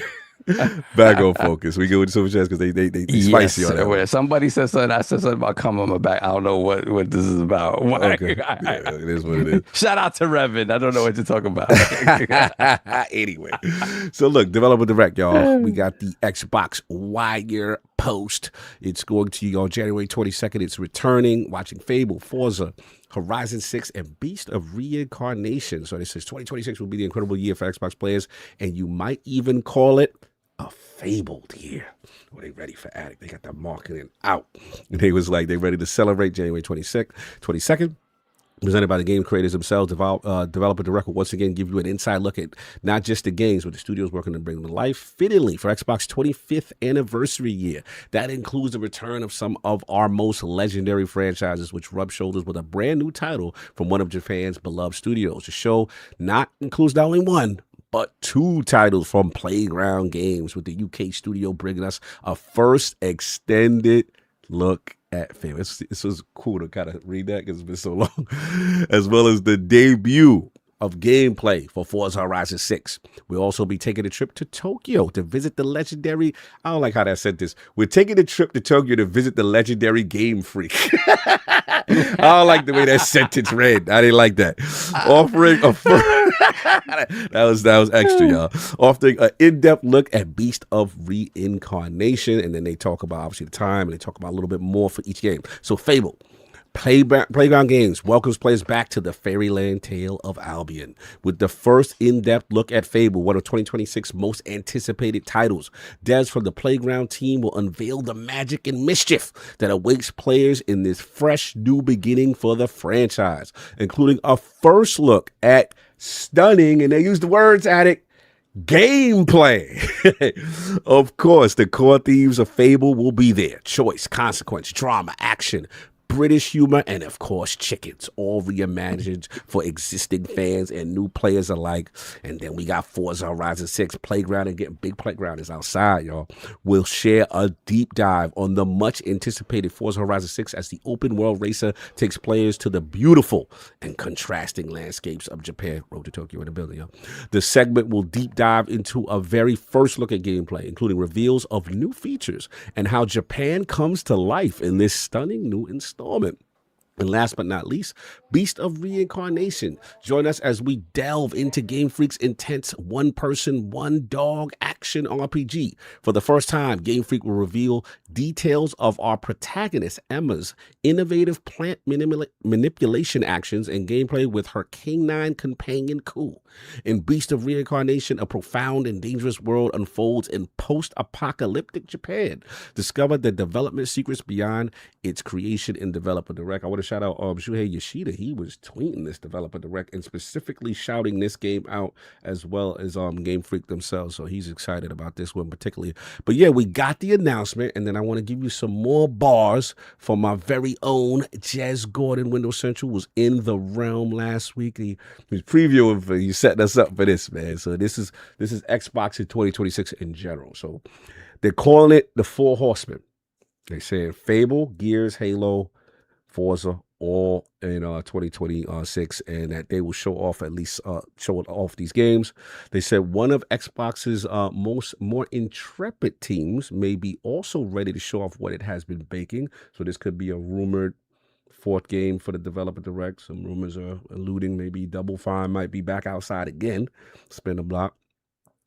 He says Fallout Season 2's timer on Amazon's site is not related to a Fallout 3 remake shadow drop, but he said the Fallout 3 remake game is on the way, as well as a new Vegas remake. And Attic, I don't know how you feel about this, recently greenlit Fallout 5. Just greenlit. So Attic's gonna have a lot to say there. Machine Games working on a Rainbow Six Siege-like multiplayer title. That'll be interesting. Wolfenstein 3 is in the cards to sync up with the Wolfenstein TV show, which I didn't even know existed. Now, as far as 2027 games that we could see at the showcase, this is what Jez is saying. Blade could be Summer Showcase, you mean? Yeah, Summer Showcase. Okay. Now we're going to the whole 2026, but there could be 2027 games at this Summer Showcase. So he said Blade from Arcane could be outside. Clockwork Revolution. You know what I'm saying? Might be a 2027 title. It could be there in Exile in the building. State of Decay 3. Curious when I get to Attic about how he feels on that being a 2027 title potentially. Ninja Theory back outside with more this is funny, combat involved than interactive. I had this conversation with Maddie. It was funny. He was like, yes, MG. More combat involved. You mean my whole knack with their game is combat? Everyone told me, this just so you mean to tell me the developers agreed with me? Is that what we're doing right now? I think the feedback got to the top. And they said, because it's being described as a more combat involved and interactive than Hellblade 1 and 2 while retaining its cinematic focus. They did know how to do combat in the past. Fair enough. Age of Empires back outside, powered by Unreal Engine. OD from Kojima could be maybe at the showcase. Kojima, we'll see what he's doing. Now, in reference to Xbox hardware, they said they could be present. The plans remain to run Windows 11 full screen experience, as we had Jez on the realm last week. He was talking about what you're seeing as the ROG Ally is kind of like the introductory step of that full screen experience that will still translate over onto the next Xbox console. And they're just going to add on to that. He said Microsoft is also working on major updates for the Xbox PC app and to accommodate this. And as far as new hardware 2026, all right, Kay, I'll give you your bars if this is true. Not that I said that it wasn't happening, but his thing about OEM Xbox PC, he said is a chance that we could get an OEM Xbox PC this year. So King would definitely pop bottles on that. Okay. And then Jazz, this is what I like though. He suspects an Elite Controller Series 3 this year. Because I want that, because I am not buying no more Elite Controllers until they fix that terrible build quality, because that joint always breaks. Yeah, this is always, the rubber on the sides always coming off. My freaking triggers sticking. I'm like, come on, man. And it's like the greatest controllers. I got, when they sent me the Outer Worlds 2 controller. Like, I love this controller. I love the way it looks. And sometimes I use it, but it's just like, I know the quality on these controllers deteriorates so fast. I was like, I'd rather look at it than play it. Yeah. And look, I've been tempted so many times when there's a dope game that they make an Elite Controller Series 2 for it. I'm like, nope, not doing it. Because I'm like, I'm just going to wait. I'm going to wait. And I'm glad, I hope This is true. Yo, somebody said my rubbers are always falling off. Hey, yo. Yo. Hey, yo. That was messy. Cord waiter, that was messy. I see what you're trying to do. Jesus. Stupid. Hey, they out of control. This is what you listen to this podcast for. You know what they're here for. You know For pause-worthy moments. Pause, I Lord Pausecast. You know what they're here for. But anyway, so let's get to it, man. Lord, Attic, you up first, man. Developer direct. Are you gonna have grown man tears? Is this your Shinobi Art Adventure? Like how I have my grown man tears? Is this your grown man? You have waited so long. Fable. Let's talk about it. So I'm very excited to see this gameplay reveal.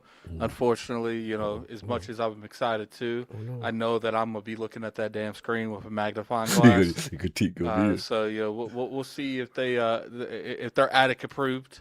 I'm hoping that they are. Yeah, like here's the thing, I am nervous with Fable in terms of having a studio that didn't make the franchise working on kind of a reimagining of the franchise, because there's always that chance that they're like, this is our Fable. This isn't Lionhead's Fable. This is what we perceive as Fable, and that's fine to have that. You can push the boundaries a little bit, but at the same time, I just hope that, because I know they did hire a few people from Lionhead Studio that works on it. Give us the inside. Give us the inside. Yeah, so it's just like, in my opinion, it's like I really, really, really want them to find a good middle ground where it's like, this is the old Fable, but done in a better way. And not, this is our new Fable, and I get something like a Breath of the Wild. Even though I enjoy Breath of the Wild, it's a good game, doesn't feel like a Zelda game. I don't want to have this conversation with Fable where it's like, yeah, man, I loved it. Just don't feel like a Fable game. You don't want them to Final Fantasy 16 the thing. You don't want I don't that. want them to 16 or Breath of the Wild. Man. So let's double back. But before you double back, let's go. I had to jump in here. I'm on the way to go get my kid from take her to work, and then I'm coming back. No doubt. What the hell are y'all doing to y'all controllers, bro? Bro, that build quality is terrible. Nah, man. You see this? Wait. You see? Let me put it in light. You see this controller? See this controller? That look like the base. Well, no, that's the base. No, this ain't the base. This is not the base. I saw it. This controller is 3.5 years old. You ain't playing Xbox enough. That's what it is. You ain't playing Xbox enough. That's what I'm about to say. You on PC. No, Forte. Let's be honest. Real was the rubbers falling off and it's spilling everywhere. Forte, you play PC a lot. Let's be real here. With this controller. I ain't never seen it. I don't even own a regular Xbox controller. This is never seen it. No, this is the only Xbox controller I own. You lucked out then, bro. You lucked out. It's called, wait. It's called, when you're not using it, it's called put it in the case. It's called when you're not using it. You don't break it. Yeah, it's called he's not using it all the time. Yeah. That's what it's called. It's called it's always in the case. It's always in the case. It's called put in the case with all the accessories. Hey, chat. It's called that. Chat. I want to You can put a poll in the chat. I want W's or L's in the chat if Forte's full of shit. Put in the chat. Tell them how everybody got problem with their rubbers. W's or L's. Chat. Let them know that everybody's rubbers be falling off. If the chat feels like Forte's full of shit. Rubbers spilling all over the place. Put that in the chat. Y'all hands acting like they alligators or something. Oh, they giving bad L's to Forte. Gnawing away at the thumbs. What y'all got, freaking sandpaper on y'all hands? You got one W. We got one. Playing sweaty games. We sweating. What's going on? Yeah, there's a lot of action going on. But to be fair, Forte wasn't that good at Destiny, so I get it. I mean, he did stop playing Destiny full time. Yeah. That controller made it through 2 years of Destiny. I don't know, man. I'm gonna give y'all this. I'm gonna give y'all this. Then I'm leaving. I'm come back and get back in here on the real camera. Yeah. I'm gonna leave, but I'm gonna tell y'all this. What's up? The first iteration sucked. Okay. It Yeah. sucked. Now I have seen people come into the store. You know, I'm gonna give you the retail side. I saw people come All in right, the break it down. Break it store. down.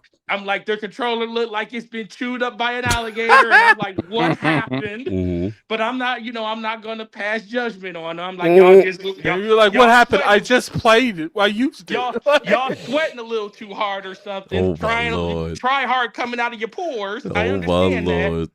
But listen, all you got to do, like, oh, good God. Breathe. I Breathe, am Forte, breathing because breathe, I'm breathe. sitting there listening to all y'all talk about how y'all controllers like. So You know what's funny? He told me he would show up after he drops off his Well, dog. I'm and he was literally- so upset with the Yeah, conversation. he had to let us know he wasn't feeling this. I'm literally on my way to drop because she got to be there at 3:45. So I'm literally leaving out the house to drop her off. Mhm. But I'm sitting there like, they are not talking. It must be mad close, but that's 7 minutes, my dude. It's literally 5 minutes. It's literally it's 5 minutes from here. He's like, we gonna leave, and you go get either right there on time or 2 minutes late. No, look. She right here at the top of the stairs. You see her? Ah, Standing that's right what's there. up. She right there at the top of the That's stairs. what's Waiting up. for her dad to come up. She's sitting there like, why are you arguing with them about elite controllers? Let's go. Hey, Kayla, do you have issues with your controllers for Xbox? Look at the camera and tell everybody. Do you have problems with your Elite controller. Ask her elite. What you think she got? That's the only thing in the All right, big bucks. All right, I feel you. You know what it is? He ain't saying it. He low key be replacing it at that GameStop. Don't tell anybody. I know that's what it is. Yeah, he got the he don't count. He got the inside warranty. Yeah, he don't count. He don't count. I replaced that controller one time. Oh, 3 years the ago. Jew came out. We got him. 3.5 years ago. One time. 2022, I replaced that controller. See, he's disqualified due to bougie habits. He's disqualified. He's living the life of luxury over here. This man could just hold on. Life of luxury. Y'all the ones up here. He's like, I traded that in and got my third Porsche. How did you wait? Let me ask You know. how did y'all get y'all Xbox Series X's? What's that again about the Series X? How did y'all get those Xbox Series X's? I mean, Hey, I know didn't some use amazing you. people. I'm just I gonna know, say I know some very amazing people that I'm very fortunate to have a great friendship with. And I would never say anything slanderous to those people. That first off, Forte the homie. But I sat outside my GameStop for hours for both my Switch and my Xbox. I put in that work. Stop trying to take what I did and give it to you. I'm saying that I'm very happy and thankful. I got the crest on my chest. Y'all know I love y'all no matter what. Love you, brother. I Love you. didn't get my Series X from Forte, but I'm gonna stay quiet otherwise. Yeah, I'm gonna shut up Forte for reasons. He's like, in case I need to plug in the future. But I'm just gonna let my man know that he's living a very bougie life, when it comes to controlling. That's all I just want to let the realm know that you look at the car. Look at the roof. Hold on. Look what we dealing with. Look what we dealing with, y'all. Look at this. Look at the roof, man. Woo, that boy shiny right there. Look at the roof. Woo. You got controllers on the roof? Ooh, that boy. Yeah, I get it. It's different. He's showing us how to stunt. So for him, he see a little dick, a little ding. He might spin the block, get another Lamborghini, another Porsche. You know what I'm saying? That's how my man do. This is what he does at GameStop. Oh, it's not working? Replace. Safe light replace. We Like get the Safe Light super commercial. chats about how full of it he is. Yeah, I'm pocket watching. Y'all welcome. Make sure y'all share some of that with your folks. Hey, right, Lopez, man, stop putting my business out there. We work for focusing on Forte. Stop that. All right, I'll jump back in when I get back home. All right, no doubt. See you, brother. Be safe. You already know. All right, so back. Now, here's the question. I got this added. This is big, man. This is Fable. We are here. All right, so there's two questions I got for you. The first, you said you alluded to, you don't want no Final Fantasy 16 thing. You want the essence of what this is. Now, you read the thing, the humor, chicken chase, all that stuff, but what do you need to have that makes it Fable 100% that then you go, okay, they take it as serious and they're not just doing their own spin and they diverge too far? What you need? First thing I need is like Albion to be very immersive. Okay. Albion's always been a very good place to go. And the second thing I need is in terms of cause and effect, Like it's got to have serious cause and effects. Let's go. I want actual repercussions for my decisions, Mm-hmm. and not like illusion repercussions. So not the scars and all that. That's not enough. You need real consequences and stuff. Yeah, I need like the world adapting and changing if I decide something or not. I want the body change too, because that's part of the illusion. You know, if you do enough negative stuff, you start growing horns. You become a demon. So I want that because that makes sense with the illusion stuff. Me personally, I want a good villain. I want someone to really gravitate towards and want to hate. If there's no Jack of Blades, is a problem? No, I don't need a Jack of Blades. I just need someone that's competent. Not even to the level of Jack of Blades, because that's a really high expectation. Just someone that's competent. No doubt, no doubt. So I like that. I want a good, robust combat system with magic, will, and it's power, will, and skill. I think it might not be called power. Strength, will, and skill. I don't know. So essentially, like, you know, I kind of want the system from Fable 1 where you absorb, well, it's in all of them, where you go into all your branches. So, you know, stuff like that. I want the rent system put back in the game. I'll be very disappointed if they choose not to have that rent system, because that's been in every Fable game. You're on notice, please. So I want the rent system be put back in the game. You know, I really want them to evolve the creatures of Albion, you know, the Balverines and stuff. And I had some new ones, obviously. You know, I want them to evolve Boulderstone, Oakville, you know, all these huge locations that's been in Fable for years. I'd like to see them expand, and they can even blow some of them up. You know, it's just that's what I just want, a world that you live in. You can play different ways that you want to, and depending on the choices that you make, it can drastically change the landscape. It can drastically change the way you play the game. I would love a faction system put into the game where, you know, you can align with some people and then other people, because to me that's a natural cause and effect.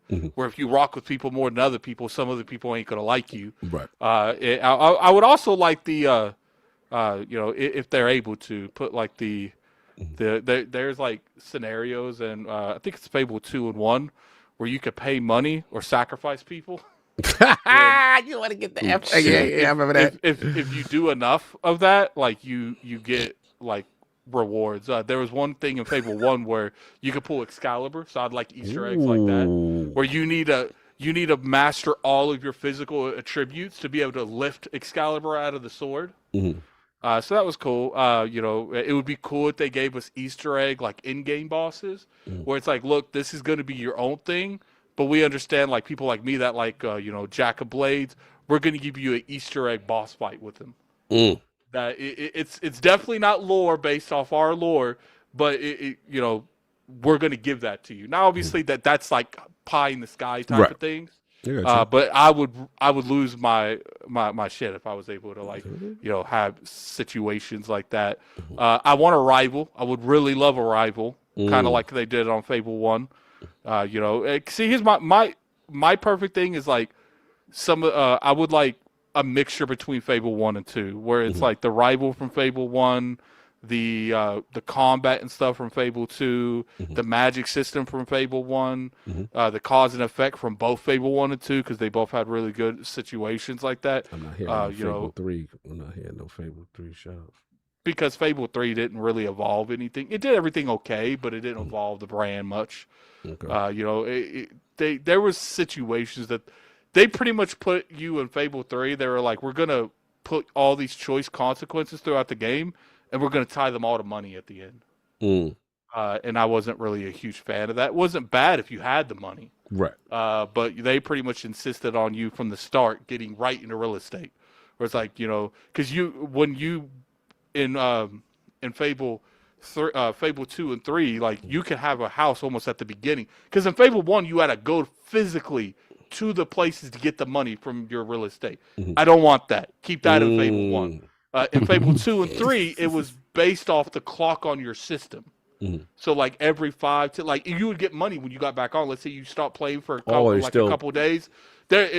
People were setting the Xbox like 100 years into the future, coming on and getting so much money that the money glitched out. So obviously, if you want to figure out a way to, if it's a single player only game, if people want to like cheat themselves out of the experience, I don't care. But it's like I would like that system brought back to the game. Fable 2 and 3, you can literally bring up the map and just buy everything you see too. So a lot of aspects. I do think that real estate is big for me though. That's one of the we need that. breaks or not, because that real estate is they brought jobs in 2 and 3. I wasn't the biggest fan of that, but that was ways I don't mind it, because that was ways that you can get money. I want a bounty system in the game because because they had those in a couple. It's just I think but here's the thing, like, even though I'm nervous about how they're going to handle certain things, I for some reason am not worried about Playground Games. Like, I don't know why, something in me just tells me I'm good with this. Like, that's big from you. Yeah. Someone told me something, and I still don't know if I should say it. But I was told the reasoning why they kept the Forza engine. There is a huge reasoning why they did it. And it's going to be interesting because I was told that they wanted to show that as the introduction of the gameplay. I don't know if they'll do it. Because they debated on going to the Unreal Engine, because the whole point of this feature is why they wanted to stay in the Forza system, because it interpreted this certain thing better. And they ended up going back to it because they were so bench strong on doing it this way. That's what's up. So we'll have to see exactly how it goes. But I think Playgrounds, I think they got it. Like, I don't know why. Like, the way that Playground Games, I wouldn't mind co-op. Co-op is not a big issue for me. I want the co-op from Fable 3, not 2, though. I want the co-op. So we got some 3 love finally. Your avatar from Fable 3 comes in, and not just a random NPC skin. That's how I would want it. I don't want them to bring that hub thing that was in Fable 3, where every time you push start, you're in like another world. You can keep that in Fable 3. I do like in Fable 3 though, where you go to like the treasure room in your room, and it shows you how much money you have. So there's an achievement to getting broke, to getting the richest you could possibly get, and getting broke at the same time. So like there will be a key at the top. You have to like acquire a certain amount of gold, and you have to climb the gold to get the key. But the chest is at the bottom. So you have to spend all the money to use the key to get down. So you got to go get rich. Oh, I get it, and then get broke so you can get that. That's crazy. Yeah, and then obviously, as much as it doesn't matter to me, British humor got to be there. They did say that. The playful side that makes it like an R-rated, M-rated game. Getting STDs, getting married, having shout out kids, to being loose in Fable. Yeah, so but that is part of the foundation of Fable. So you go get your relations. You need your relations. But the thing is like there's certain things that I feel is negotiable on whether or not I personally believe it's important to the core of Fable. That is definitely one of the lower end tiers. Like the number one is cause and effect. If you don't have that, you don't have Fable. And I do think they I don't know if they're going to go towards the hero aspect. It does sound like they are from the way they are doing the marketing, what it means to be because heroes. Essentially, like, people don't know it, but like the majority of Fable is you're just essentially people with like ancestry to power, people that had power. Like the original Fable, the only reason people had power is because Jack of Blades, Jack of Queens, and Jack of Blades Kings, and I think Jack of Joker. I can't remember the third one, but they're aliens from another universe, and when they showed up, they pretty much enslaved the whole world, and their whole existence was to find a way to fight them out. And there's this dude named William that became a hero. He became the first people to wield powers, and he's the one that fought them out of the world. And like in you know, I'm pretty sure in Fable 1, you're like an ancestor of him, and in Fable 2, you're like the kids of the grandkids of Fable 1's character. So you're pretty much all from a bloodline. Now I don't know how much they might do something like that, but you know.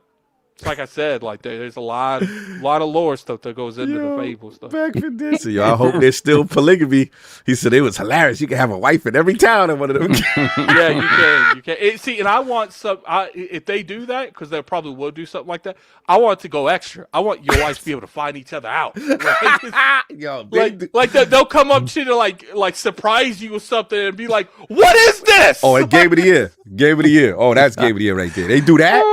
I mean, you know about the romances in the vestry. Yeah, so you know, I'm very curious. I'm curious the most about how they present it next week, in 2 weeks. Like, no, for sure. What are they going to choose to show? And I'm curious if they have like a release date on that thing. I think it's too early to show a release date, but it wouldn't surprise me if they show a release date. That'll be standing on minutes. Last question on Fable, because you are the Fable connoisseur. How we feeling if it's female protagonist only? I feel that Fable's always been project yourself on the character that you build. Okay. It would be disappointing if they went with that character and they didn't let you pick one. I think there is going to be a character select, and I think that could get a male corresponding character. I think they keep using that model to troll people. Right. But if it was her, I wouldn't complain. It's like it is what it is. It's you know, I'm playing as her. It's just like at that point, you kind of like. Then I kind of feel like they go away from like the sex in the game and the wife. Oh, we ain't gonna catch the STDs on that one. Yeah, so if they go that direction, see, but once again, it's like I said, that isn't the core Fable to me. Gotcha. So if they got rid of that and had this character, I'd be disappointed because I feel like that's not entirely Fable, but I wouldn't like lose my shit over. Right. I got you. Now, if they don't have like the the real estate part of the game, or the magic and stuff part of the game, then I'll be a little bit disappointed. Like I would be way more disappointed from that than they're like, oh, you got to play as this chick. I'm like, well, it is what it is. It's not like the end of the world, but I do feel that I don't know. Playground Games, like I really feel like they got me. Like obviously. End of this year, I can speak in a different tone. Yeah, let's wait till the game go out. But it's cool like, to see you optimistic. I like that. This is rare. To see you optimistic. At the end of the year, I could be like, I was wrong. But I don't know. I feel like Playground Games has not done anything to make me think that they don't know how. Playground is always that person where it's like, we know what quality is, and even if we have to go out and find other people that know the type of game that we want to build better, we still know what quality is regardless what game we make. Facts. Now, listen, I mean, Obsidian held it 2025. This is the potential for Playground to hold in 2026. Real quick before I open it to solve, in reference to the other games at the Direct, obviously Forza Horizon 6. Clearly, your focus will be on Fable, but I just want to know what you feel about that in Japan, and then obviously the Game Freak joint, the Beast of Reincarnation, Addict. I'm indifferent about the Beast of Reincarnation thing. I'm gonna be real with you. I don't care anything about Fable. He's like, Fable, that's it. He's like, I'm here for Fable, son. I don't care what y'all talking about. That's even nice. Forza, like I've always enjoyed Forza. Yeah, you're not no Forza guy. Been like the dude, my ex knew more about cars than me. So it's like it's just not my kind of thing. Like, can I drive in it? Is there cops in it? Is there no cops in it? Okay, can I drive in it? Okay.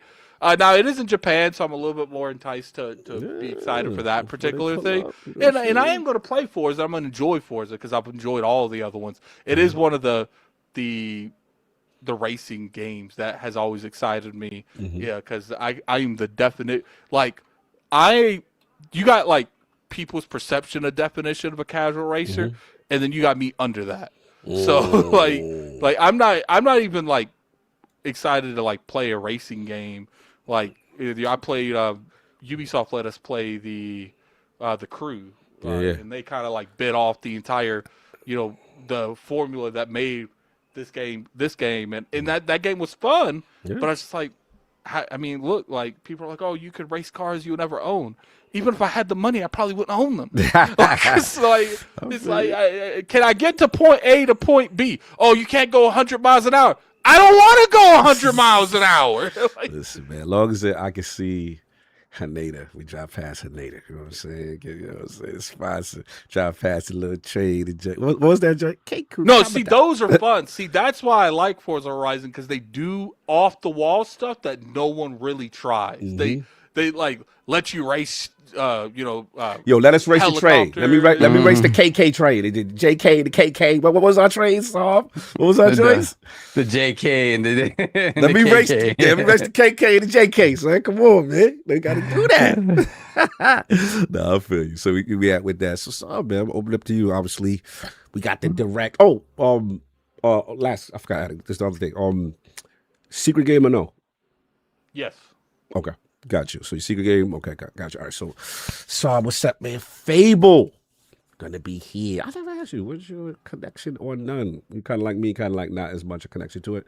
As I love Fable 1 and 2. I never really played 3. But 1 and 2 was wow, man. Like again, I all the Peter Molyneux stuff and whatever, like, you know, I by that time, like, you know, I'd experienced Peter Molyneux with like Black and White and stuff like that on the PC. So I already knew, like, hey, like I always felt like he was a dreamer. Like he's a dreamer, like he's excited about his product and he's gonna say things, and maybe it's there, maybe it's not, maybe it's some version of what he said was gonna be in there. You know what kind of reminds me of? Remember when Phil Spencer did that interview where he mentioned about maybe not wasn't Phil Spencer, someone from Microsoft mentioned that Phantom what's that Phantom game, the one that people brought back, and they said it's got like a 20-hour campaign. Phantom Dusk or whatever it was. Oh yeah, the card game that became And I remember seeing like interviews in the after that was like the developers found out with everyone else that their game was 20 hours.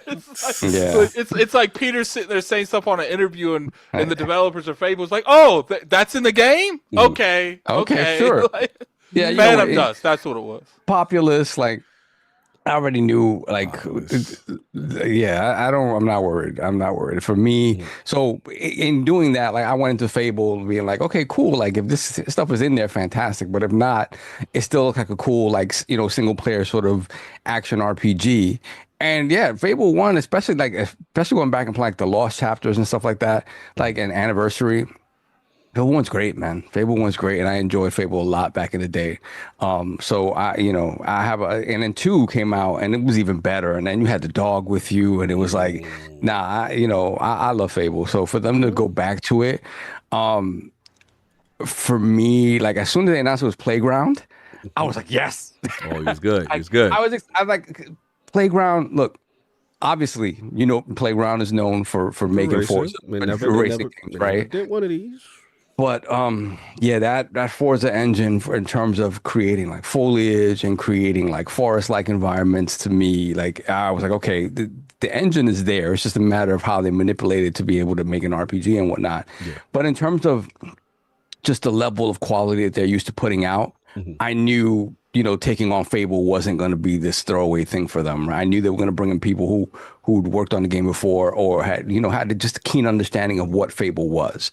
So to see that, you know, all the rumors about it potentially being canned and, you know, being the next one on the list, and why aren't we seeing it? Like, you could put that to rest. A lot of people I know, it's like, it's never coming out. It's funny. Some people I know, I ain't gonna expose it. Was just like, it's gotta get canceled. The studio's gonna get shut down.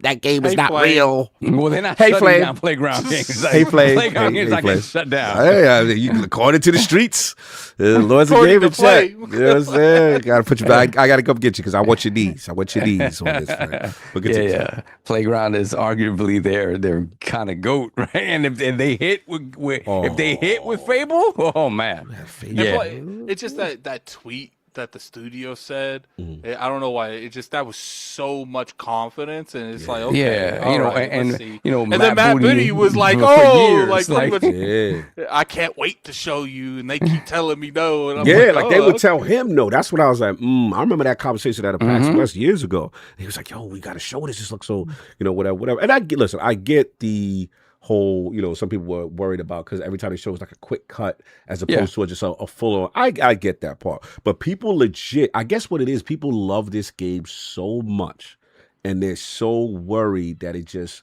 Like they thought it wouldn't potentially ever come out, and there's something must be wrong kind of energy. Mhm. I guess so. But I'm sorry, get to you. So. Yeah, man. So again, I'm just excited to finally really see gameplay, and hopefully that gameplay blows us away, like the last bit of footage that we saw, and hopefully it looks just as good, if not better than that. And and there we go. And then obviously then we have on the other end they have another part of the team working on arguably the most anticipated racing game, and setting that we've been wanting from this game forever. And arguably, what do you real quick when it comes to Forza Horizon? Mhm. You know how like I wonder if they're going to like, how like we were talking about like racing like the cruise ships or whatever. Like I wonder if they do anything Japanese themed because they're in Japan. What would it be? Like, Yeah. are you gonna race something that like Japan's popular for? I don't know what it would be. I see you racing the bullet train, 100%. Yeah, that'd be that's fire. it, I that's told you it, with a yeah. train. Yeah. You're racing And the bullet train for unfortunately, sure. we didn't get to do the bullet I show. know. Yeah. I know.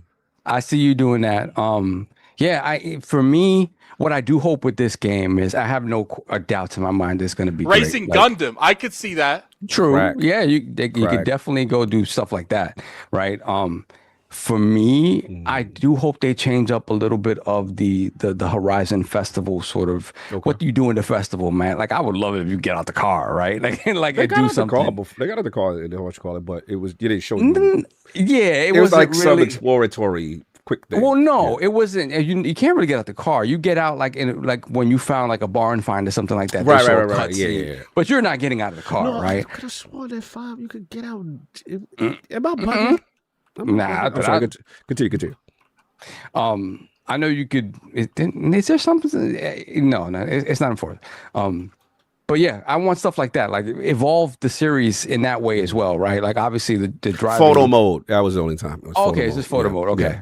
Yeah. Sorry. So, and I remember, I don't even know, I never tried it in 5, but they had like a drone mode as well, like a drone mode that you can like kind of get out of the car, like shoot it out. And I used to use it to find barn finds and stuff like that. But yeah, I'd love something like that where you just get out and you're really able to explore Japan. This is a great opportunity. I think to be able to really like people have been waiting for Japan for the longest time. It would be a little bit of a disappointment if you're just driving by stuff, right? And they don't really delve into like the history of Japan and like really get deeper into like these locales. In addition to the great racing, right? I think it's a perfect opportunity to sort of elevate what that game is. But we'll see. It could just be another Forza Horizon, which again I wouldn't be mad at. But we need that Tokyo Drift mode though. That nighttime street racing. Yeah. They gotta have some And little side they know mode. that. You know what They I would better like, have that. and Yeah. I want to. They need to like put a lot of detail and make sure that mountain that they Fuji? the Fuji mountain, like they put a lot of detail into that. Fuji gonna be crazy. I didn't even think about that. Yeah, that would be sick. Yeah. So, I'm excited for that. I'm not worried about that, and I'm not worried about Fable, man. I think they got this, man. It's exciting for them to kind of really get that shine, I think. And again, I'm excited to see what Fable looks like gameplay wise. Like it's been way too long, and to see a team like this get their hands on it, and that they're going to put all their efforts into making it something special.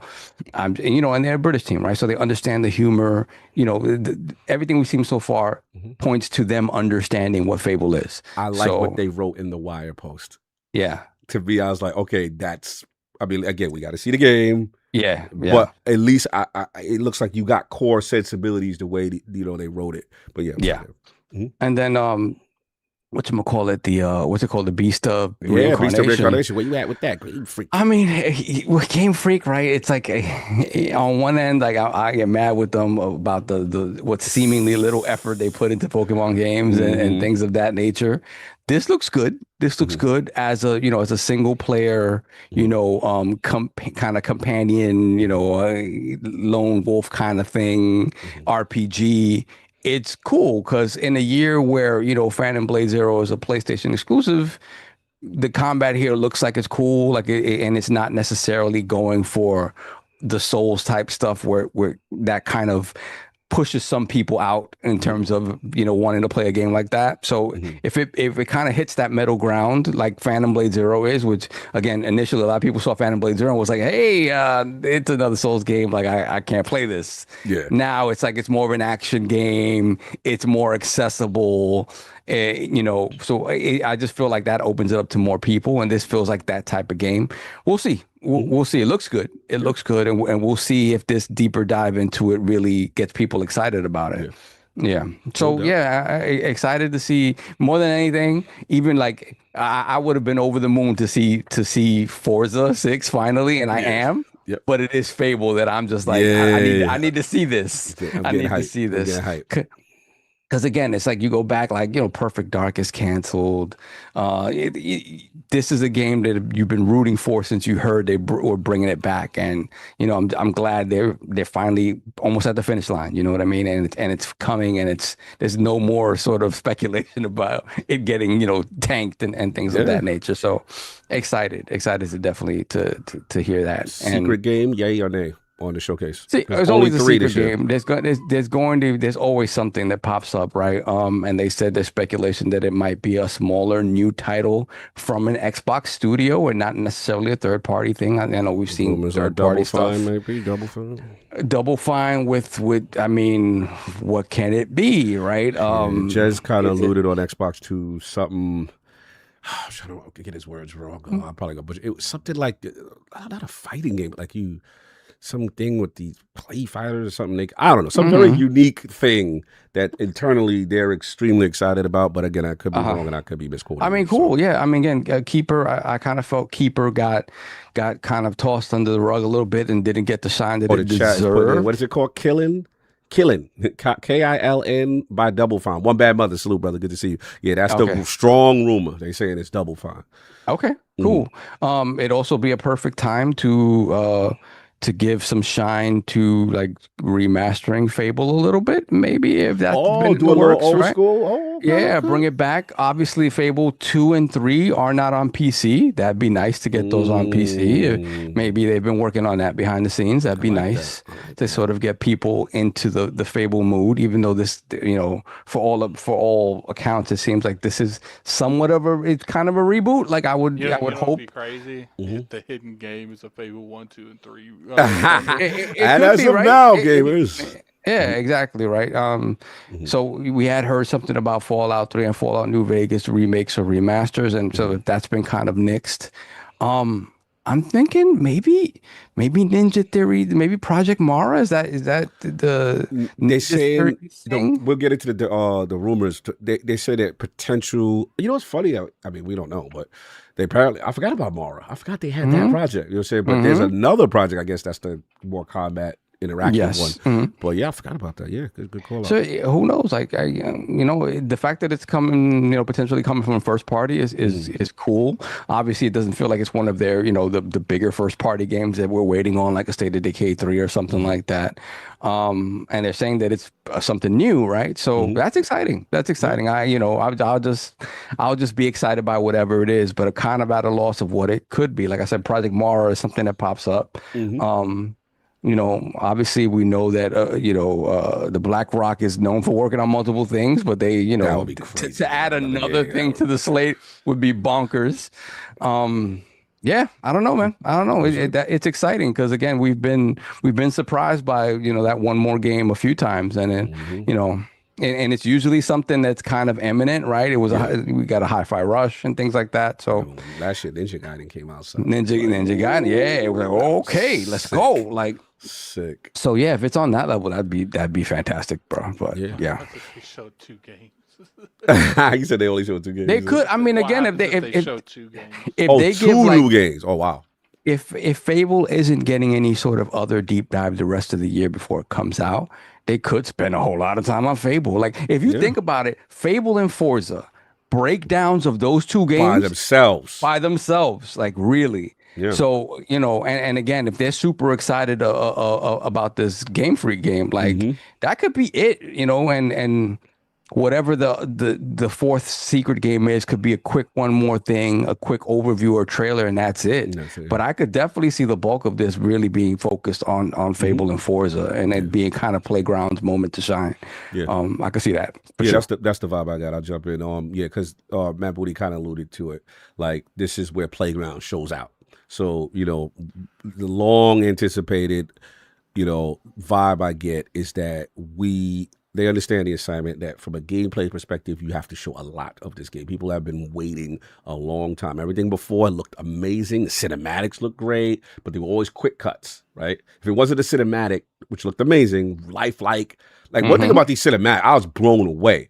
But when I did see the clip, it was funny that when I saw the quick cuts of like gameplay and her moving around the world, whatever, to me, I was always blown away. I was just like, that looks incredible. But for whatever reason, I guess because people were so, remember the conversation was like, yo, that ain't real.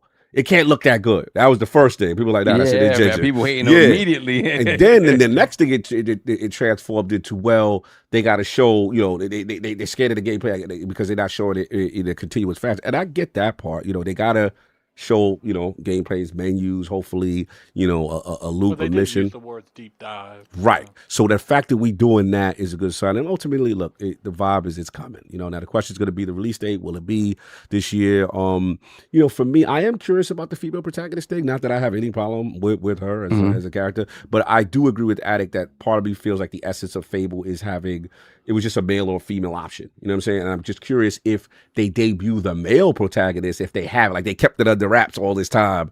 And then that would be kind of interesting if they had that'd be interesting if they, again, I'm never opposed to like bespoke protagonists if you build them both right. Like if they're both super interesting and different in their own ways, voice them, give them character, like whatever, like just make sure that they're distinct, like you know what I mean, and that's the important thing. Just don't make them like just this cookie cutter type of thing. Right. Well, what was it? The Assassin's Creed that had like Cassandra. Yeah, just and the other dude. And the other, well, we all know Cassandra's what's funny better. is no one really played as him. His name What is it, Lexio? Only King cared about King, no doubt. But so as long as they do that, show me a mission. Show me the things you could do. I'm with Attic. I need to see choice and consequence. For me, it's going to be interesting because I'm not really the Fable dude. Like, I didn't get an Xbox for that. I came across Fable super late. I got it like for Halo, Dead or Alive, all that stuff. But I remember how unique it was. And then when I remember those Peter Molyneux interviews and all the things like, you got a wifey in every town. And then like you do crazy stuff. You get the horns and all that. So I'm like, my main thing is going to be the combat, too. I want to see how that combat's going. You know what I mean? If that show's good. You was going to say something, Attic? I'm sorry. I just want, like, Fable's supposed to be, like, you're in a crew world and you're just trying to figure it out. Like, there is a moment in, like, all the Fables have, like, really good moments, but in Fable 1, after an arena, you and Whisper, your rival, are sitting in Jack and Blade. It's the first time you ever see Jack and Blade. Because, like, you guys grew up together. I'm gonna pay one of you $20,000 to kill the other one. What's up? And it's not one of those like fake things. Like Real. Whisper's like, let's give them a good show, but let's not do it. And then once you get her to like 10% of her health, it pretty much is like lets you hit her one more time, and then it's real. Like we fighting to the death. To the death, yeah, man. You want those strong moral choices. I just want to make sure they keep that edge to the game. Where it's like, you know what I'm saying? They go there. That would be dope. You know what I'm saying? There's no, super censorship of it. Like, do what Fable does. You know what I'm saying? You do that, you get the essence of it. I mean, good. Show me some good horseback riding. Show me some good engine. And the engine looks good so far. So that's that. Forza, I'm super excited for. Horizon, I guess it's because we just went there. The realm was there. And I've always wanted it there. I love Mexico. I enjoyed it. I remember when we saw the trailer, we were like, yo, that's real? That's the game? I mean, look, all the four, look, if you go all the way back to Horizon 1, Horizon 1 was great. Horizon 2 is fantastic. 3 is the one that really, I think, put it on the map with Australia. Mm-hmm. And then 4 with the multi-season changes and with the Britain, fall. with the fall. Was Oh sick. my God. Yeah, and then UK again, sick. Mexico to me was unexpected as the next sort of, and I was like, okay, cool. And then when you play, you're like, oh, yeah. Mexico Like, hit. it hit. So Japan is that one that everybody expects to hit. Right. So I know that they know the assignment. In some ways, this is their toughest assignment. It is. They got to get it right. They got to get it right. Like, I want to know if they're going to do the Shinjuku. They're going to do, the Shinjuku crossing, all the things we've been, Japan. People forget, like, when we went to the Sky Tower and we got a chance to really overlook Japan. And you're like, bro, this is massive. You see Mount Fuji from Sky Tree. Like, it's making New York look like, you know what I'm saying? Yeah, it hit different. I was like, God damn, this is a huge country. So it is so many diverse things. Also, I get my little strap has a little Shaolin temple. You know what I'm saying? Little temple, you know what I'm saying? And that's why I really want. I want them to really, like, if they do different stuff, to kind of focus on the culture there and the people there and the history. Like, really do that. And not that they haven't done that in past games, but if they put it more to the forefront, and because that way you like in past games you could kind of avoid it a little bit. Yeah. And also it's like the overall corniness of the festival and stuff like that. Like, change for me, like, change the announcer, change everything, make sure that it's very, very, very true to Japan and what that is. So that's what I'm most excited about. Yeah, no, same. And my thing is, we do the leaks when we found out about the whatever that Japanese card dealership thing that got leaked out. That's what we knew it was going there. But yeah, that's it. Look, we just got to be real. As far as Xbox Game Studio concerned, I don't know if you saw the news. How much Forza did 5 on PlayStation? 300 million in profit. Million in profit on it's insane. So this is clearly Xbox Game Studios, the crown jewel, the number one franchise. To see where Forza is right now is sick. So yeah, I'm not worried about that, at all. I was just surprised it wasn't a multi-platform release at the beginning. I kind of definitely, it definitely surprised me. Like, again, I have no doubts and that it was going to sell well whenever it's ready for the PlayStation 5. But I would have liked to have seen that moment, like it coming out to everything at once, maybe even a Switch 2 like release, and seeing what it really does with that singular moment in the market. Yeah, I think I agree. Like, they're like almost like a Call of Duty of racing in a way. Yeah. In a fun way. So yeah, but to me, I get it, but so maybe the plan was like, and then two, maybe a situation from a development side, like, look, we gotta get this right.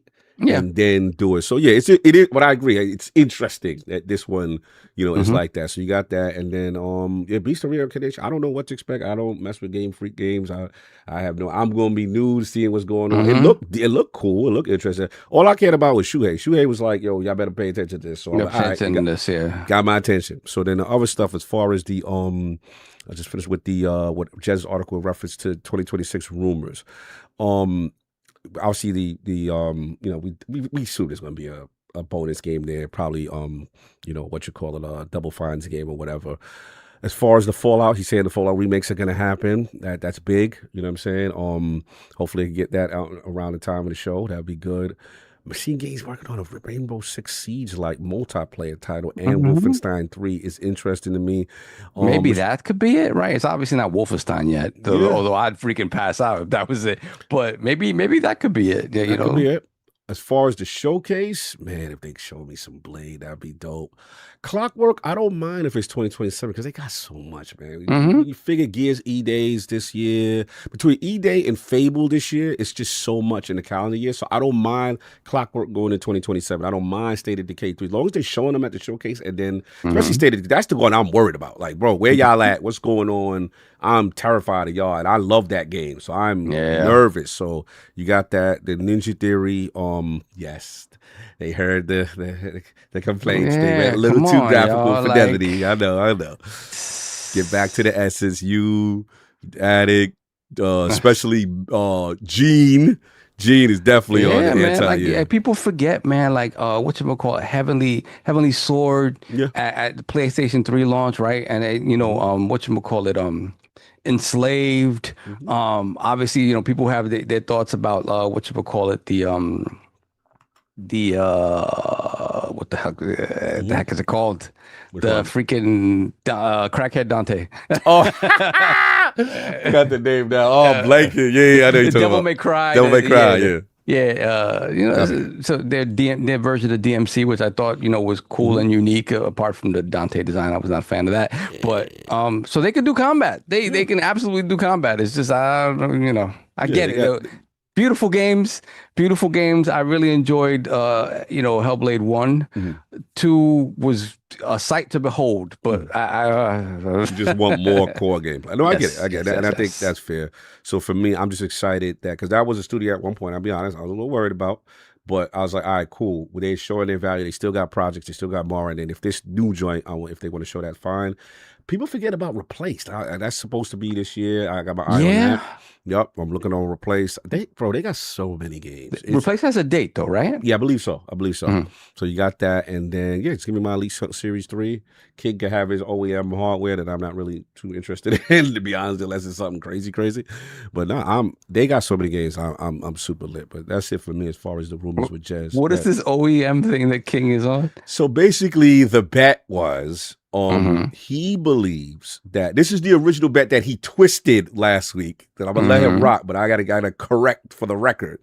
The bet was that he believes Xbox themselves is no longer making a first-party hardware Xbox. He believes moving forward, every next generation Xbox or current is going to be OEM only. That's what he believes. I believe that there will be OEMs. But Xbox themselves, when Magnus or whatever it comes out, it will be an Xbox device. Now, where Jez got confused is he's thinking I'm fearful of, it's going to be like the full experience. It's not going to be a pure Xbox console. Like, you know how the ROG Ally is? Like, it's going to have that. Yeah. I'm not worried about it. I know they're going to have the Xbox full experience. I know they're going to have, different storefronts and all that. And as long as they have the main console thing, I don't really care about that. But that's where the confusion is. So, to King's credit, he has admitted that he's been bold that there's going to be OEM hardware this year. That's not the bet. The bet is whether Xbox themselves makes it, whether it be 2026, 2027, whenever the Magnus comes out, he believes Magnus will have someone else's name on it, like how, this is MetaQuest and that's ROG, right? He believe it will not be Xbox themselves. So that's the bet. So just to be clear, because he's been running around with little frontline narratives, painting stuff that ain't true, trying to talk, but I got him. All right, bro. I'll let you out. But if you listen to Lords After Dark, we'll see who got who back. And go check that out on the Insider Game Act, because they had to smoke his boots on that one. You go, bro, it's funny as hell. You gonna laugh. You gonna see his soul leave his body when I had Tom Edison in the room. Oh yeah, it was great. It was great. Loved it. Love you, King. Anyway, but as far as the rumors with Jess stuff, Attic, before you get out, what excites you about maybe 2027 games that could be shown? For me, I just feel like the cadence of the stuff that we heard about a long time ago is still on the table, right? Still coming out. I could have easily seen a State of Decay 3 being canceled, especially after not really having. They showed that initial sort of teaser of showing it, then they showed something else afterwards, and then we haven't seen anything beyond that. If you would have asked me which of these two games, Perfect Dark or State of Decay 3, you think might get canceled, it would have been State of Decay 3 for me. Yeah. So to see that it's still Undead is still working on it, and the potential for it coming out next year is real. That's exciting because, man, I remember when my brother put me on to the first one on Live Arcade, and I was like, and he was like, dude, you got to play this. You have to play it. Yeah, I can't really explain it to you. It's like a mini RPG survival thing, but it's zombies. It's we were right in the mix of Walking Dead, and like you got to play it. And I'm just like, okay, cool. And it was janky and broken as hell. well, but I loved it so much. Hell You yeah. building out your camp and taking your survivors, and then going out at night and how Yeah, making those runs, terrifying that was, making bro. your runs, And then and like, you get the attachment and the permadeath to oh characters. my God. And you're running out of stamina, and you Yeah. see the zombies The behind zombies you. You're after like, you. oh God. It's the best. And it was amazing. And then 2 just took it up another notch. Mm-hmm. So yeah, I'm excited. I know they always wanted to make it into this sort of more MMO game. Mm-hmm. I don't know if that's what they're making. If they are, like, okay, we'll see. Mm-hmm. But yeah, I know they really wanted to expand what State of Decay was. So the idea that might still be coming, and it's, it is exciting to me. Yeah. And beyond that, Clockwork Revolution looked great. It looked absolutely amazing. It is a step up from what we're used to seeing from these guys, right? So again, it's exciting that these things that we've heard about are coming, and they're coming along. And it's still sad to see some of the things that got canceled, but at the same time, it's good to hear that certain things are still on the table, and they're making their way out. So what I like is, obviously we talk about these games that 2027 games that can be showed this year. It just shows how, if you really look at it, how stacked they are. Yeah, you talk about next year now. It could be OD, Clockwork, Blade, State of Decay. That's a crazy lineup again. And I don't mind Clockwork going to 2027. To be honest, I want Clockwork to shine. That's just me personally. Especially, I mean, in a year again where I don't think we get what you would call it. BioShock maybe makes it out this year. I don't know. I heard rumblings, 2K out there, right? So something similar. I don't know that Judas is. I don't know when Judas is coming out. So if you could sort of push that out and kind of have it have its own space as well, and not have it have something that that's comparable to it.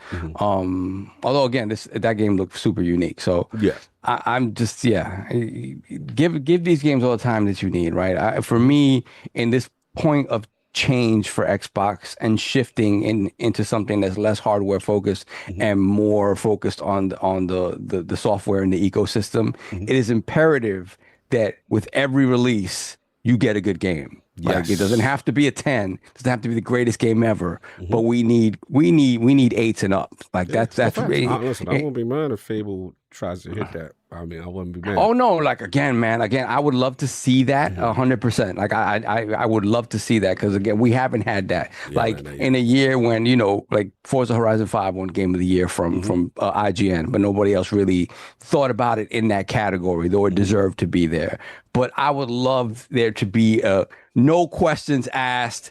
This is a Game of the Year contender, no doubt about it. That I want to see that, right? I want to see and I want to see that consensus in the general population. There's there's no questioning. There's no Xbox tax involved here. There's no hey, this game deserves to be talked about with the very best of the best of the year. And I want them to have that type of game for sure. Facts, no doubt. Attic, as far as the rumors for the showcase and the rest of the games of the year, what's exciting you? I think it's too early to talk about the showcase. Okay. Leaving them jazz rumors, when you get excited about State of Decay 3 for next year?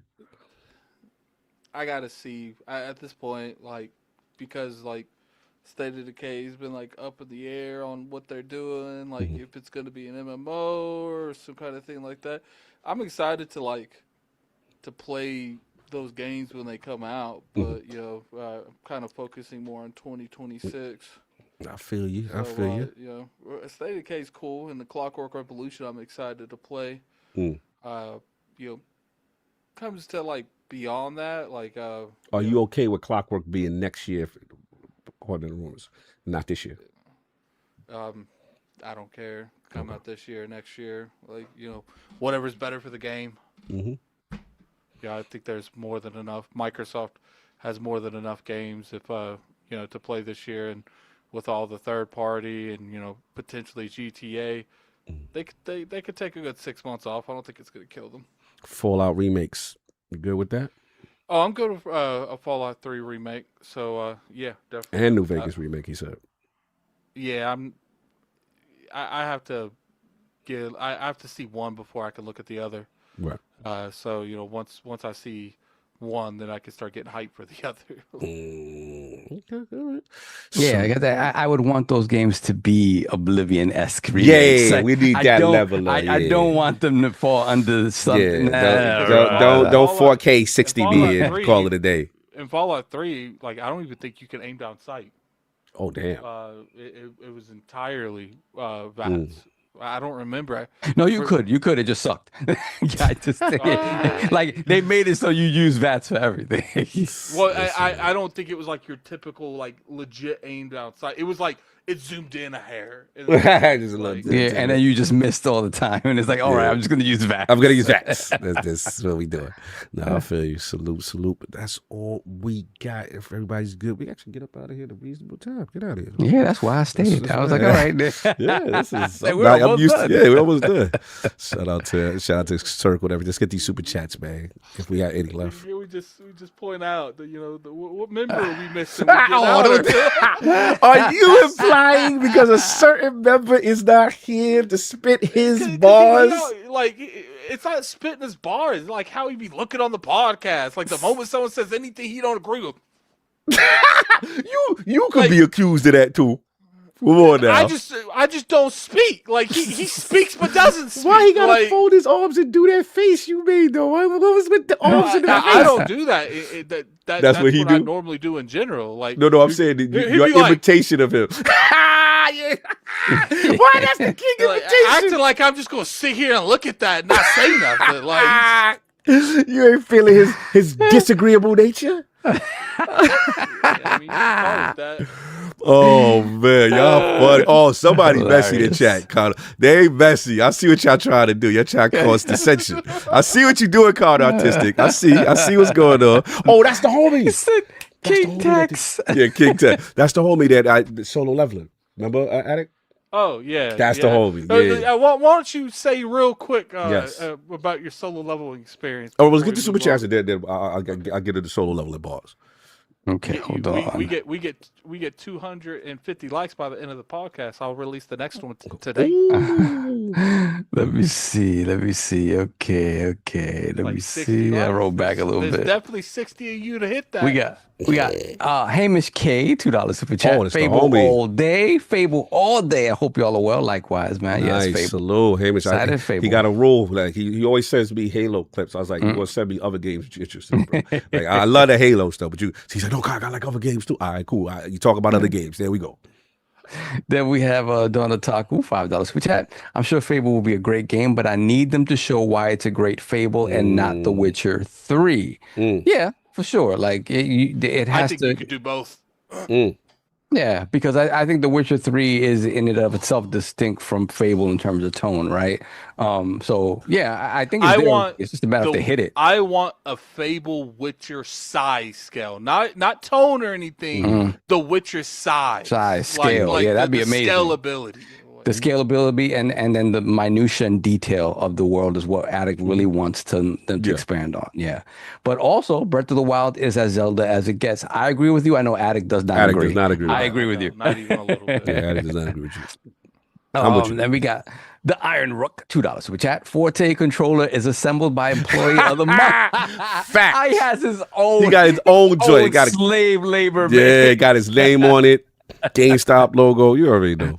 Then we have Grape Mongoose, $2 for chat. Forte is full of poop emoji. Yeah, that's correct. When we got to the truth, all of a sudden, after I replaced my I first, replaced it one He time. took so long. The podcast over. I know he not used to us being short. Yeah, that's true. The only reason to be good.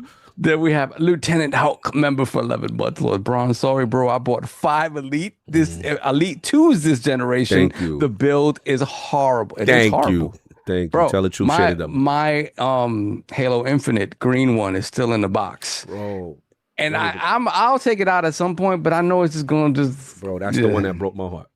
I had to say, I loved it so much. I sent it to repair. Wow. Came back and it's still messed up again. I was like, I can't with this build quality, bro. And I love that green joint.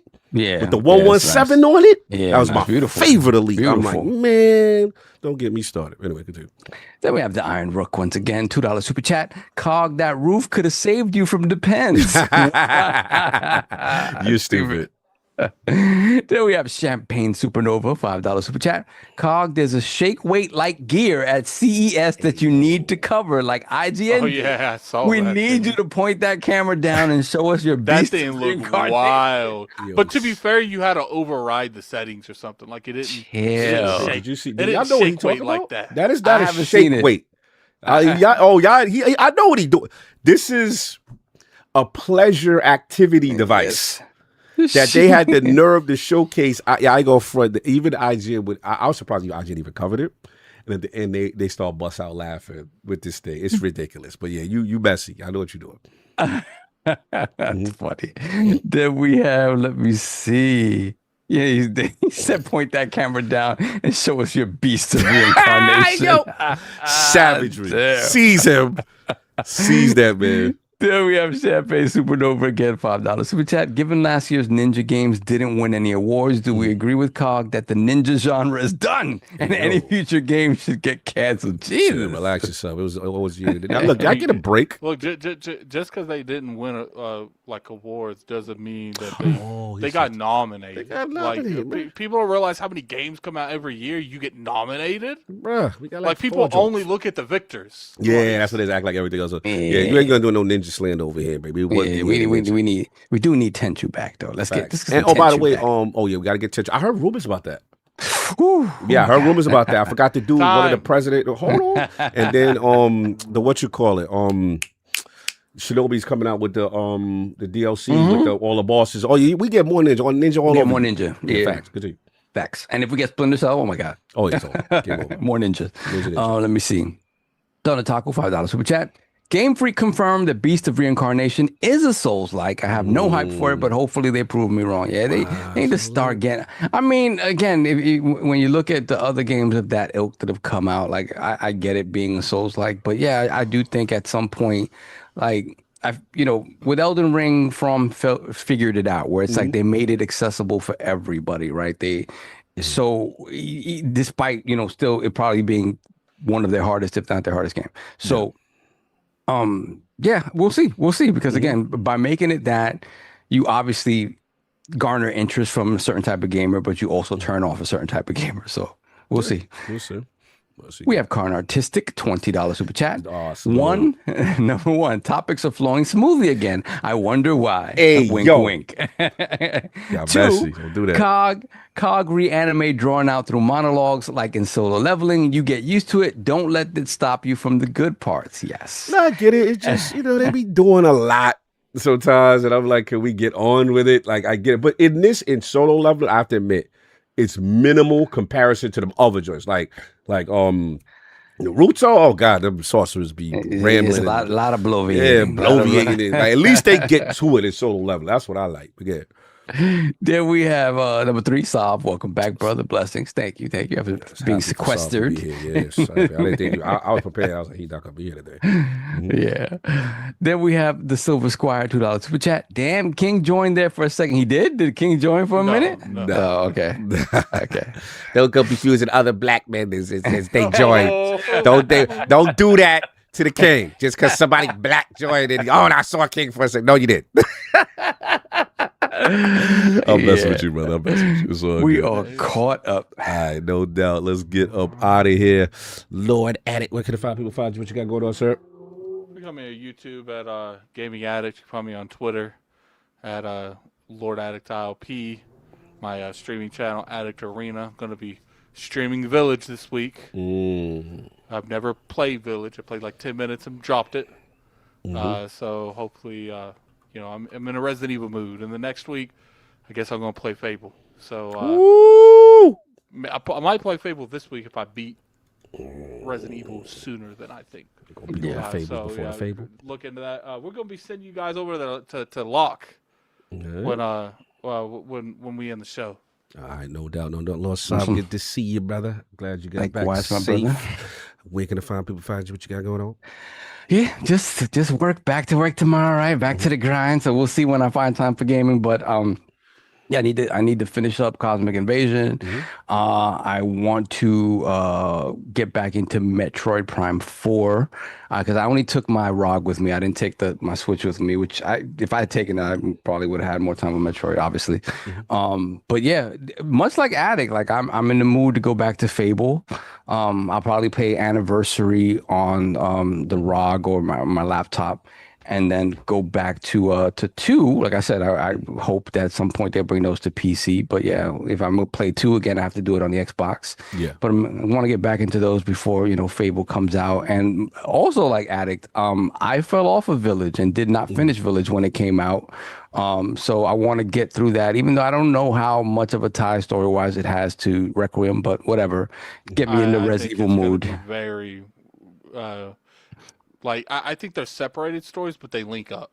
Yeah, in some way, shape, or form. But yeah, I fell off of Village, and I would like to go back and play. I did play. I have it on multiple platforms. Like I kind of want to be a beast and do it on PSVR and terrify myself. But you wow. Yeah. But is scary, yo. I ain't gonna front. I'm not built for that. Yeah. I learned very quickly. I'm not built for VR. I remember the demo when it came out. I was like, oh, man. Yes. The werewolf part in VR. Oh, man. Terrifying. But, yeah, I mean, I may not have time to do that. So I'll probably just, play it on the ROG or play it on the laptop and whatnot. But, yeah, that's what I'm looking to do. No doubt. Want to wait in the chat. I see you, man. Again, salute to you. Sorry I couldn't make it yesterday. Also, happy belated born day, Hargeet Chani. Shout out to Hargeet shout out Chani. to him, man. I want to send him some love. I'll shoot him a message as well because he was on one way. I was supposed to be on, but I got back super late. I was just pop in, whatever. But yeah, appreciate everybody pulling up, man. And again, shout out to the New York Video Games Critics Circle. Really, really appreciate the things that they're doing in the space. Super dope. They got GG Fest next Saturday. If you're in the New York area, pull up. I will be there. Robert Kellett, Lords of Gaming down there. He's gonna be with me. It's not +1. We're gonna pull up in there. And then the Game Awards show. Now the Lords normally we attend every show, but this year will be different because they doing it on Sunday, which is a first. They haven't done that in a while, so we will decide. I may decide to stream it on my own or whatever. We'll figure it out. We'll figure out what we're gonna do because I think they go a little later at like 7 Attic or something like that. So it's gonna be an all dayer for me. So I'll do ILP, but I'll definitely probably stream it. And if y'all want to hang out or just message me, let me know if anyone wants to be a part of it. It'll be dope. Hold on, somebody's asking Attic. Do you have a Twitch channel? No. Part of me feels like I should try, but as of right now, no. Okay. Yeah, so then that's what 102 thing. Shout out to Rugged. Shout out to what you call RK. He'll be pulling up with me on that. And again, you see the links in the description. Please, if you got anything you want to donate, it's a good cause. It's also the event, Con Artistic. The event, if you're in New York, it's called GG Fest and the New York Game Awards. So next Saturday will be GG Fest. It's at the SGA Theater. I'm gonna put the link in the description. So this is for the tri-state area peeps who are listening. This is it here right there. So that's the event. You know what I'm saying? They got the concert, the Super concert. They got a lot of gaming. Reggie Fils-Aimé going to be in the building. It's crazy. Now, Sunday is going to be the actual New York Game Awards, where they're going to present. They're going to have a lot of surprises there as well. And then after party. I think the after party stuff is sold out for the physical event. But we're going to try, at least I am going to try to stream it. I'm just going to make a day of it and just got to set me up. And I will definitely, I think it's like at 7 next Sunday, I believe is the time. So I'll be pulling an all-dayer after post ILP with my situation. So I'm finished next week, but I got to support the circle. But yeah, that's it, man. And again, appreciate everybody in there. And if you have anything you want to donate, it's pinned in the chat at the top. Donate. This is for a good cause. Attic, we got anything else before we get up out of here? We're gonna send you guys over to the Lock with the Last Stand Media. Oh, Lock is it? Lock? Yeah. Oh, that Lock. Yeah. Oh, I didn't know. All right, cool. Everybody enjoy your Sunday. We up out of here. Peace.